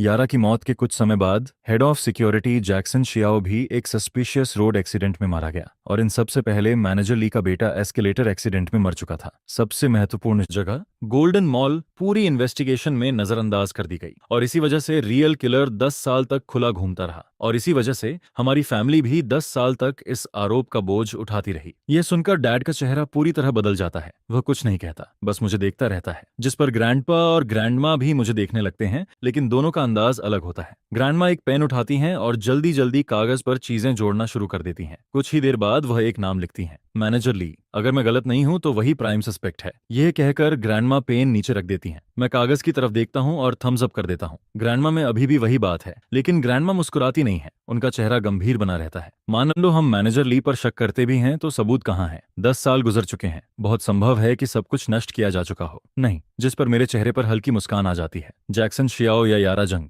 वे हमें बताएंगे कि सबूत कहाँ मिलेगा, लेकिन वे दोनों मर चुके हैं। मैं धीरे से कहता हूँ, किसी ने एक बार मुझसे कहा था कि मरे हुए लोग भी बोल सकते हैं। इसके बाद रात और गहरी होने लगती है। यही हाउस की लाइटें एक एक करके बंद होने लगती हैं, लेकिन एक कमरे में मॉम और डैड अभी भी जाग रहे होते हैं। विवियन, क्या तुम्हें लियो में कुछ अजीब नहीं लग रहा? डैड अपनी किताब नीचे रखता है और हल्का सा माथा सिकोड़ता है, जिस पर मॉम खुश नहीं दिखाई देती। और तुम्हें ये कहने की हिम्मत भी हो रही है? अगर ये सब 10 साल पुराने केस से जुड़ा नहीं होता तो क्या तुम्हें लगता है कि वह खुद आगे आकर यह सब कर रहा होता? अभी पब्लिक ओपिनियन फे के मर्डर को 10 साल पुराने केस से जोड़ रहा है। अगर हम लोगों को जवाब नहीं दे पाए तो इसका हमारी फैमिली पर क्या असर पड़ेगा? मैं इसकी गंभीरता समझता हूँ, लेकिन फा का केस तो पहले ही सॉल्व हो चुका है ना? यह सुनकर मॉम तिरस्कार से हंस देती हैं। मार्कस, यही उस ऊंची कुर्सी पर बैठते बैठते तुम्हारा दिमाग सुस्त हो गया है। अगर तुम कल उठकर सबको बता दो कि किलर वेरा वांग है तो कितने लोग इस पर विश्वास करेंगे? 10 साल पुराने केस ने इस शहर पर ऐसा घाव छोड़ा था जो कभी भरा ही नहीं। एफए की मौत हर न्यूज चैनल पर छाई हुई है। पूरा शहर हंगामे में डूबा हुआ है। हर सड़क और हर कोने पर लोग यही बात कर रहे हैं कि 10 साल पुराना किलर वापस आ गया है। ऑनलाइन बैकलैश इतना ज्यादा है कि उसे रोकना नामुमकिन हो गया है। लोगों ने उस समय के लीड इन्वेस्टिगेटर्स के नाम तक निकाल लिए हैं और उन पर लगातार अटैक हो रहे हैं। यह सुनकर डैड की आंखें खुल जाती हैं। तुम सही कह रही हो, कोई हमारी बात पर विश्वास नहीं करेगा। वेरा वांग ने सच में हमारी गोद में एक टाइम बॉम्ब फेंक दिया है। इसके बाद मॉम की आवाज थोड़ी नरम हो जाती है। लेकिन इन सब बातों को छोड़ भी दें तो मुझे मानना पड़ेगा कि मैं हैरान हूँ। हमारा बेटा पहले कितना डरपोक हुआ करता था, थोड़ा बिगड़ा हुआ भी, बिल्कुल वैसा नहीं जैसा हमारी फैमिली के किसी मेंबर को होना चाहिए। लेकिन आज पूरा दिन उसके साथ बिताने के बाद मुझे ऐसा लग रहा है जैसे मैं उसे कभी जानती ही नहीं थी। वह सच में मेरा बेटा है। यह कहते कहते वह खुद ही अपनी तारीफ करने लगती हैं, जिस पर डैड भी थोड़ा सीधा बैठ जाता है और उसके चेहरे पर गर्व साफ दिखाई देता है। लेकिन दोनों में से कोई भी यह इमेजिन नहीं कर सकता था कि इसी शांत रात में कोई चुपचाप एक दरवाजा खोलेगा और घर से बाहर निकल जाएगा। और वह इंसान मैं था। करीब आधी रात होने वाली थी। मैं कुछ देर तक पैदल चलता हूँ, फिर एक टैक्सी रोक लेता हूँ। ड्राइवर काफी थका हुआ दिखाई देता है। बेटा, इतनी रात को बाहर घूम रहे हो, तुम्हारे पेरेंट्स कुछ नहीं कहते? जिस पर मैं मुस्कुराकर सिर हिला देता हूँ। जितनी देर हो उतना बेहतर। मुझे शहर के बाहर हुआन सीन कैनमेट्री लेकर चलो। यह सुनते ही ड्राइवर की आंखें चौड़ी हो जाती हैं। कहाँ? हुआन सीन कैनमेट्री? आधी रात के बाद एक 17 साल का लड़का घर नहीं जा रहा, ना ही किसी इंटरनेट कैफे जा रहा है, बल्कि कैनमेट्री जाने की बात कर रहा है। ड्राइवर अपने चेहरे पर हाथ फेरता है। यह कंफर्म करता है कि मैं सच में जिंदा हूँ, फिर लंबी सांस छोड़ता है। शहर के बाहर तक का किराया अच्छा मिलने वाला था, जिस पर वह खुद को संभालता है और गाड़ी चला देता है। करीब रात के 1 बजे हम सेमेट्री पहुंच जाते हैं। मैं टैक्सी से उतर जाता हूँ, जिस पर ड्राइवर पीछे से आवाज लगाता है, अरे बच्चे, इस समय यहाँ आखिर कर क्या रहे हो? मैं मुस्कुराता हूँ। एक चोर को पकड़ने आया हूँ, देखना चाहोगे? यह सुनते ही ड्राइवर तुरंत सिर हिला देता है। फिर वह जितनी तेज गाड़ी भगा सकता है उतनी तेज वहां से निकल जाता है। मैं खुद ही मुस्कुरा देता हूँ और सेमेट्री के अंदर चला जाता हूँ। इस समय सेमेट्री ठंडी और सुनसान फील होती है, लेकिन इससे मुझे कोई फर्क नहीं पड़ता। अपनी पिछली जिंदगी में मैंने कब्रिस्तानों में काफी समय बिताया था। कई कई रातें कब्रों के सामने बैठकर गुजारी थीं, जहां चारों तरफ सिर्फ ठंड और सन्नाटा होता था, जिस पर मैं अपने कदम तेज कर देता हूँ। कुछ ही देर बाद मैं एक कब्र के सामने रुक जाता हूँ। हेडस्टोन पर एक फोटो लगी हुई है, करीब 30 साल का एक आदमी, जिसके चेहरे पर मजबूत और सख्त फीचर्स दिखाई देते हैं। मैं उस हेडस्टोन को देखता हूँ और धीरे से कहता हूँ, जैक्सन शियाओ, क्या तुम्हें लगता है कि तुम्हारा पुराना बॉस मैनेजर ली आज रात तुमसे मिलने आएगा? यह कहकर मैं एक तरफ हट जाता हूँ। एक समय खुद क्रिमिनल रह चुका होने की वजह से मैं इस तरह के लोगों की सोच को बहुत अच्छी तरह समझता हूँ, खासकर उन लोगों की जिन्होंने बड़े क्राइम्स किए हों और कभी पकड़े न गए हों। अंदर से वे बेहद घमंडी और खुद को अछूत समझते हैं। पब्लिक में वे बिल्कुल आम इंसान जैसे दिखाई देते हैं, लेकिन जैसे ही तुम उनकी तरफ से मुड़ते हो, उनकी आंखें सांप की तरह ठंडी हो जाती हैं। कुछ लोग तो जानबूझकर अपनी गार्ड भी नीचे कर देते हैं, गेम्स खेलते हैं, लोगों को अपनी तरफ खींचते हैं। शुरुआत में मैनेजर ली ने मुझ पर कोई खास इंप्रेशन नहीं छोड़ा था। वह दुनिया का सबसे साधारण इंसान लगता था, लेकिन अगर वही किलर है तो उसे पहले ही समझ आ चुका होगा कि जैक्सन शियाओ का नाम सामने आ सकता है। और एक बार यह ख्याल उसके दिमाग में बैठ जाए तो हो सकता है वह यहाँ आकर पिछले 10 साल की अपनी अचीवमेंट्स किसी से शेयर करना चाहे। यह एक रिस्की गेस था, लेकिन मैनेजर ली एक अकेला इंसान है। पिछले 10 सालों में उसका डिवोर्स हो चुका है, उसके कोई बच्चे नहीं हैं और वह हर दिन अकेले रहता है। अब जब 10 साल पुरानी सारी बातें फिर से बाहर आ रही हैं, तो अगर मैं खुद को उसकी जगह रखकर सोचूं तो मैं भी किसी से बात करना चाहता, लेकिन एक ऐसे इंसान के लिए जिसके हाथ खून से रंगे हों, उसके सीक्रेट्स सुनने वाला सिर्फ एक ही होता है, मरे हुए लोग। समय धीरे धीरे गुजरता रहता है, फिर काफी देर बाद मेरी नजर के कोने में कुछ चमकता है, एक हल्की सी रोशनी। सेमेट्री के नीचे की तरफ एक फ्लैश दिखाई देता है और तुरंत गायब हो जाता है, लेकिन मैं उसे देख चुका था। कुछ मिनट बाद एक आदमी जैक्सन शियाओ की कब्र के पास आकर बैठ जाता है। उसने एक शार्प सूट पहन रखा होता है। वह चुपचाप सिगरेट जलाता है और फिर बोलना शुरू करता है। जैक्सन शियाओ, आखिरकार किसी ने 10 साल पहले किए गए मेरे काम को याद करना शुरू कर दिया है। कोई बेवकूफ मेरी मेथड्स कॉपी करने की कोशिश कर रहा है, उसे रोप बांधना तक नहीं आता और फिर भी मेरी नकल करने चला है। तुम्हें नहीं लगता यह बहुत पैथेटिक है? लेकिन स्टेशन के वे इडियट्स आज भी उतने ही बेकार हैं जितने 10 साल पहले थे। बताओ, क्या मुझे फिर से वापसी करनी चाहिए? उस समय मैंने अपने बेटे का बदला लेने के लिए लोगों को मारा था, लेकिन मैंने कभी नहीं सोचा था कि किलिंग एक ऐसी चीज बन जाएगी जिसकी मुझे आदत पड़ जाएगी। क्या तुम्हें पता है कि पिछले 10 सालों से मैं कितना तड़प रहा हूँ? उसकी बात खत्म होते ही मैं अंधेरे से बोलता हूँ, मैनेजर ली, क्यों ना मैं तुम्हें यह मौका दे दूं? आओ, तुम्हारी ये खुजली भी मिटा देते हैं। जिस पर मैं अंधेरे से बाहर निकल आता हूँ। मुझे देखते ही मैनेजर ली के चेहरे पर शौक छा जाता है। तुम यहाँ क्या कर रहे हो? वह तुरंत खड़ा हो जाता है। मैं हल्के से मुस्कुरा देता हूँ। रिलैक्स, तुम एक ऐसे आदमी हो जो 10 साल तक लॉ एनफोर्समेंट को चकमा देता रहा, एक रियल हाई इंटेलिजेंस क्रिमिनल। इतनी आसानी से घबरा जाना तुम्हारे जैसे इंसान को शोभा नहीं देता। यह सुनकर उसके चेहरे पर कई भाव एक साथ गुजरते हैं। कुछ पल की खामोशी के बाद वह बोलता है, तुम्हें मुझ पर शक उसी पल हो गया था जब आज दोपहर तुमने मुझे देखा था, है ना? नहीं, इसे दूसरे तरीके से कहता हूँ। जिस पल तुम लोग मुझे ढूंढने आए थे, उसी पल मुझे पता चल गया था कि खेल लगभग खत्म हो चुका है। जिस पर मैनेजर ली जोर से हंस पड़ता है। मुझे यकीन है कि तुम कोई रिकॉर्डिंग डिवाइस पहने हुए हो, लेकिन तुम्हें पता है ना, बिना मेरी मर्जी के बनाई गई रिकॉर्डिंग एविडेंस नहीं बन सकती। मैं सिर हिला देता हूँ। तुम मुझे जितना कॉम्प्लिकेटेड समझ रहे हो, मैं उतना नहीं हूँ। मुझे रिकॉर्डिंग्स में कभी दिलचस्पी नहीं रही। मैं यहाँ सिर्फ ये देखने आया हूँ कि तुम असल में कैसे इंसान हो। यह सुनकर वह भौहें सिकोड़ लेता है। उसे रिकॉर्डिंग वाली बात पर पूरी तरह भरोसा नहीं होता। भले ही रिकॉर्डिंग प्राइमरी एविडेंस नहीं बन सकती, लेकिन फिर भी काम आ सकती है। जिस पर वह मुझे घूरते हुए ठंडी मुस्कान देता है। तो बताओ, तुम्हें क्या लगता है मैं कैसा इंसान हूँ? मैं बिना हिचकिचाए जवाब देता हूँ, ऐसा इंसान जो अपने काम में वाकई बहुत अच्छा है। वैसे वो बाइंडिंग टेक्निक तुमने कहाँ सीखी थी? तुम्हारे बेटे की मौत और लीना ली के मर्डर के बीच सिर्फ कुछ दिनों का फर्क था। इतने कम समय में कोई ऐसी टेक्निक नहीं सीख सकता। मुझे लगता है कि तुम्हें यह पहले से आती थी। यह सुनते ही उसके चेहरे पर गर्व की एक झलक दिखाई देती है। 10 साल पहले उसी बाइंडिंग मेथड ने लोगों में जितना डर फैलाया था, तुम इमेजिन भी नहीं कर सकते। लोग एक ही नाइटमेयर देखते थे, खुद को उसी तरह बंधा हुआ देखते थे और ठंडे पसीने में भीगे हुए जागते थे। लेकिन साफ था कि मैनेजर ली मुझे इससे ज्यादा कुछ नहीं बताने वाला। जिस पर वह ठंडी आवाज में कहता है, गेस करो। यह कहकर वह मुड़ता है और चलने लगता है। मैं उसकी पीठ को देखते हुए शांत आवाज में बोलता हूँ, रुको, अब भी मुझसे कुछ निकलवाने की कोशिश कर रहे हो? वह ठंडी हंसी के साथ पलटता है। लियो, मैं आज रात यहाँ अपने एक पुराने सबऑर्डिनेट से मिलने आया हूँ। कानून में कहीं नहीं लिखा कि आधी रात को कब्र पर नहीं जाया जा सकता, और तुमने जो भी बातें कही हैं उनमें से एक शब्द भी मुझे समझ नहीं आया। तो चाहे तुम मुझे किलर समझो या नहीं,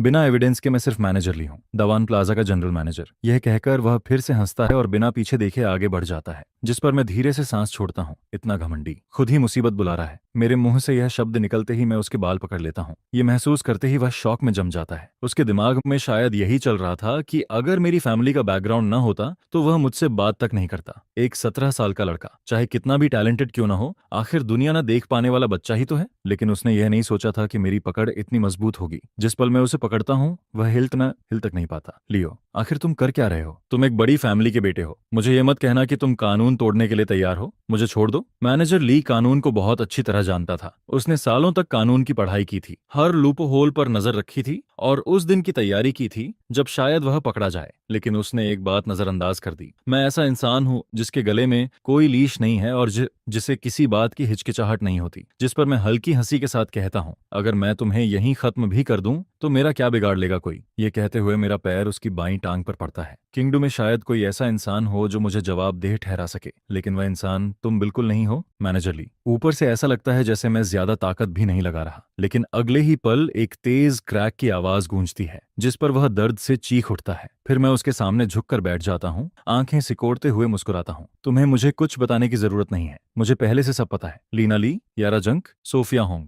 जिस दिन तुम्हारे बेटे की मौत हुई थी उस दिन ये सभी लोग उस एस्केलेटर के आसपास खड़े थे। उन्होंने तुम्हारे बेटे को मरते हुए देखा और क्योंकि वे वहां खड़े होकर कुछ नहीं कर पाए, तुमने उन्हें अपने बेटे की मौत का जिम्मेदार मान लिया। यही नफरत उन्हें तुम्हारा टारगेट बना देती है और फिर तुमने एक एक करके उन सबको मार दिया। क्या मैं सही कह रहा हूँ, सका रहा हूँ? एस्केलेटर एक्सीडेंट की फाइल्स में सिर्फ यारा जंग का स्टेटमेंट दर्ज था, क्योंकि 9 विक्टिम्स में वही अकेली थी जो गोल्डन मॉल में काम करती थी। लेकिन उस दिन, चाहे वह संयोग था या कुछ और, वे सभी 9 लोग उसी एस्केलेटर के आसपास मौजूद थे। यह सुनकर मैनेजर ली जैसे अपना दर्द ही भूल जाता है। उसकी आंखें चौड़ी हो जाती हैं, चेहरे पर सिर्फ डिसबिलीफ दिखाई देता है। उसके चेहरे पर एक ही सवाल लिखा था, तुम्हें ऐसी बात कैसे पता है जो किसी और को नहीं पता? जिस पर मैं अपना पैर हटा लेता हूँ। फिर मैं पहाड़ी से नीचे की तरफ चलना शुरू कर देता हूँ। मैं तुम्हें एक और दिन देता हूँ। इस दौरान कुछ ऐसा करो जिससे खेल थोड़ा और दिलचस्प बन जाए, क्योंकि समय पूरा होते ही खेल खत्म हो जाएगा। आखिरी शब्दों के साथ मेरी आवाज इतनी धीमी हो जाती है कि जैसे मैं खुद से बात कर रहा हूँ। केस सॉल्व करना शायद क्राइम्स करने से भी ज्यादा मजेदार है। लगता है अब मेरे पास खुद को व्यस्त रखने के लिए काफी कुछ होगा। जिस पर मैनेजर ली मेरी पीठ को घूरता रह जाता है।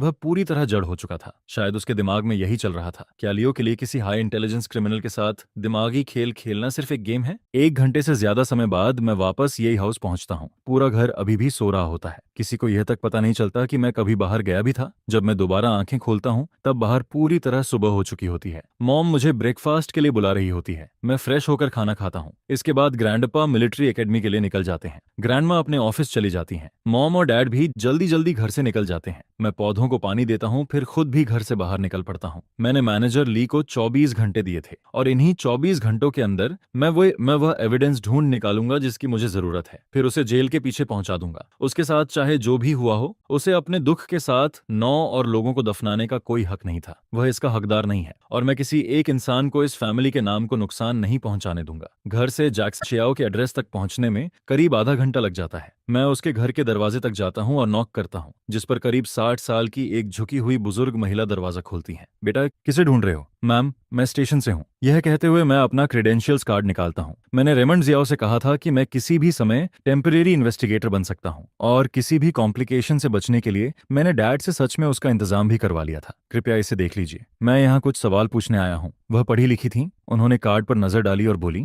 यहाँ तो सिर्फ मैं हूँ, एक बूढ़ी औरत। आखिर कानून को मुझसे क्या काम हो सकता है? यह सुनकर मैं थोड़ा चौंक जाता हूँ। सिर्फ 30 स्क्वायर मीटर का छोटा सा अपार्टमेंट और उसमें वह बिल्कुल अकेली रह रही थी। मैं अंदर चला जाता हूँ और उनके दिए हुए चाय के कप को दोनों हाथों से स्वीकार करता हूँ। चाय थोड़ी बासी हो चुकी थी, लेकिन मैं कुछ नहीं कहता, बस एक घूंट पी लेता हूँ। मैम, आपके परिवार के बाकी लोग कहाँ हैं? यह सुनते ही उनके चेहरे पर कड़वाहट आ जाती है। मेरा बेटा 10 साल पहले एक एक्सीडेंट में मर गया था। मेरा पति उस दुख को सह नहीं पाया और 1 महीने बाद वह भी चला गया। हम तीनों का परिवार कितना अच्छा था, लेकिन अब पिछले 10 सालों से सिर्फ ये बूढ़ी औरत अकेली रह रही है। यह सुनकर मेरी आंखें हल्की सी सिकुड़ जाती हैं। मैंने इमेजिन भी नहीं किया था कि जैक्सन शियाओ का परिवार ऐसी हालत में होगा। जैक्सन शियाओ इसलिए मारा गया क्योंकि उसे मैनेजर ली का सीक्रेट पता था। उसके पिता अपने इकलौते बेटे को खोने का दुख सह नहीं पाए और उनकी भी मौत हो गई। सीधे या परोक्ष रूप से देखें तो मैनेजर ली के हाथों पर 11 लोगों का खून था। यह एहसास भारी था, लेकिन मेरे चेहरे पर कोई बदलाव नहीं आता। मैं समझ गया। मैम, मुझे यह सवाल पूछने के लिए माफ कीजिए, लेकिन मैं आपके बेटे जैक्सन शियाओ के बारे में आया हूँ 10 साल पुराने एक केस की वजह से। हमारी इन्वेस्टिगेशन के अनुसार आपका बेटा शायद इस पूरे मामले का सबसे महत्वपूर्ण विटनेस था। यह सुनकर वह लंबी सांस छोड़ती हैं। मेरा बेटा 10 साल पहले ही चला गया। वह किन चीजों में शामिल था मुझे कुछ नहीं पता। क्या तुम लोग अपना समय बर्बाद नहीं कर रहे? मैम, मुझे बस इतना बताइए, एक्सीडेंट से पहले क्या आपके बेटे ने कभी किसी ऐसी चीज का जिक्र किया था जिसे उसे सुरक्षित रखना हो? और जब उसकी मौत हुई तब उसकी उम्र करीब 30 साल थी। क्या उस समय कोई ऐसा इंसान था जिसके वह बहुत करीब था? यह सवाल सुनते ही उनकी आंखें भर आती हैं। हाँ, वह जवाब देती हैं। उस समय वह गोल्डन मॉल की एक सेल्स क्लर्क को डेट कर रहा था। मेरे बेटे की जिंदगी इतनी मुश्किल क्यों थी? उसे आखिरकार कोई मिला था, लेकिन वह लड़की इतनी दर्दनाक तरीके से मर गई और उसके कुछ समय बाद मेरा बेटा भी चला गया। हे भगवान, आपने हमारे परिवार के साथ ऐसा क्यों किया? सिर्फ एक सवाल पूछने पर ही वह पूरी तरह टूट जाती हैं। और मैंने कभी इमेजिन नहीं किया था कि जैक्सन शियाओ और यारा जेंग एक कपल थे। जिस पर मैं धीरे से उनकी पीठ थपथपाता हूँ। मैम, मैं यहाँ आपकी बेटे की गर्लफ्रेंड यारा जेंग वाले केस की वजह से ही आया हूँ। मुझे बताइए, यारा की मौत के बाद क्या आपके बेटे के व्यवहार में कोई बदलाव आया था? यह सुनकर बुजुर्ग महिला अपनी भौहें सिकोड़ लेती हैं और पुरानी यादों में खो जाती हैं। फिर अचानक उन्हें कुछ याद आता है। हाँ, उस रात वह अलग था। मैंने उसे आधी रात को घर लौटते हुए सुना था। फिर वह खुद को अपने कमरे में बंद कर लेता है और रोने लगता है। इतना रोता है जैसे उसका दिल टूट गया हो। मैं और मेरे पति उससे पूछने गए थे कि क्या हुआ है, लेकिन उसने एक शब्द भी नहीं कहा। यह सुनकर मेरे सीने में हल्का सा दबाव महसूस होता है। जैक्सन शियाओ सच में इस पूरे रहस्य की चाबी था। जिस पर मैं गंभीर होकर कहता हूँ, मैम, ध्यान से सोचिए,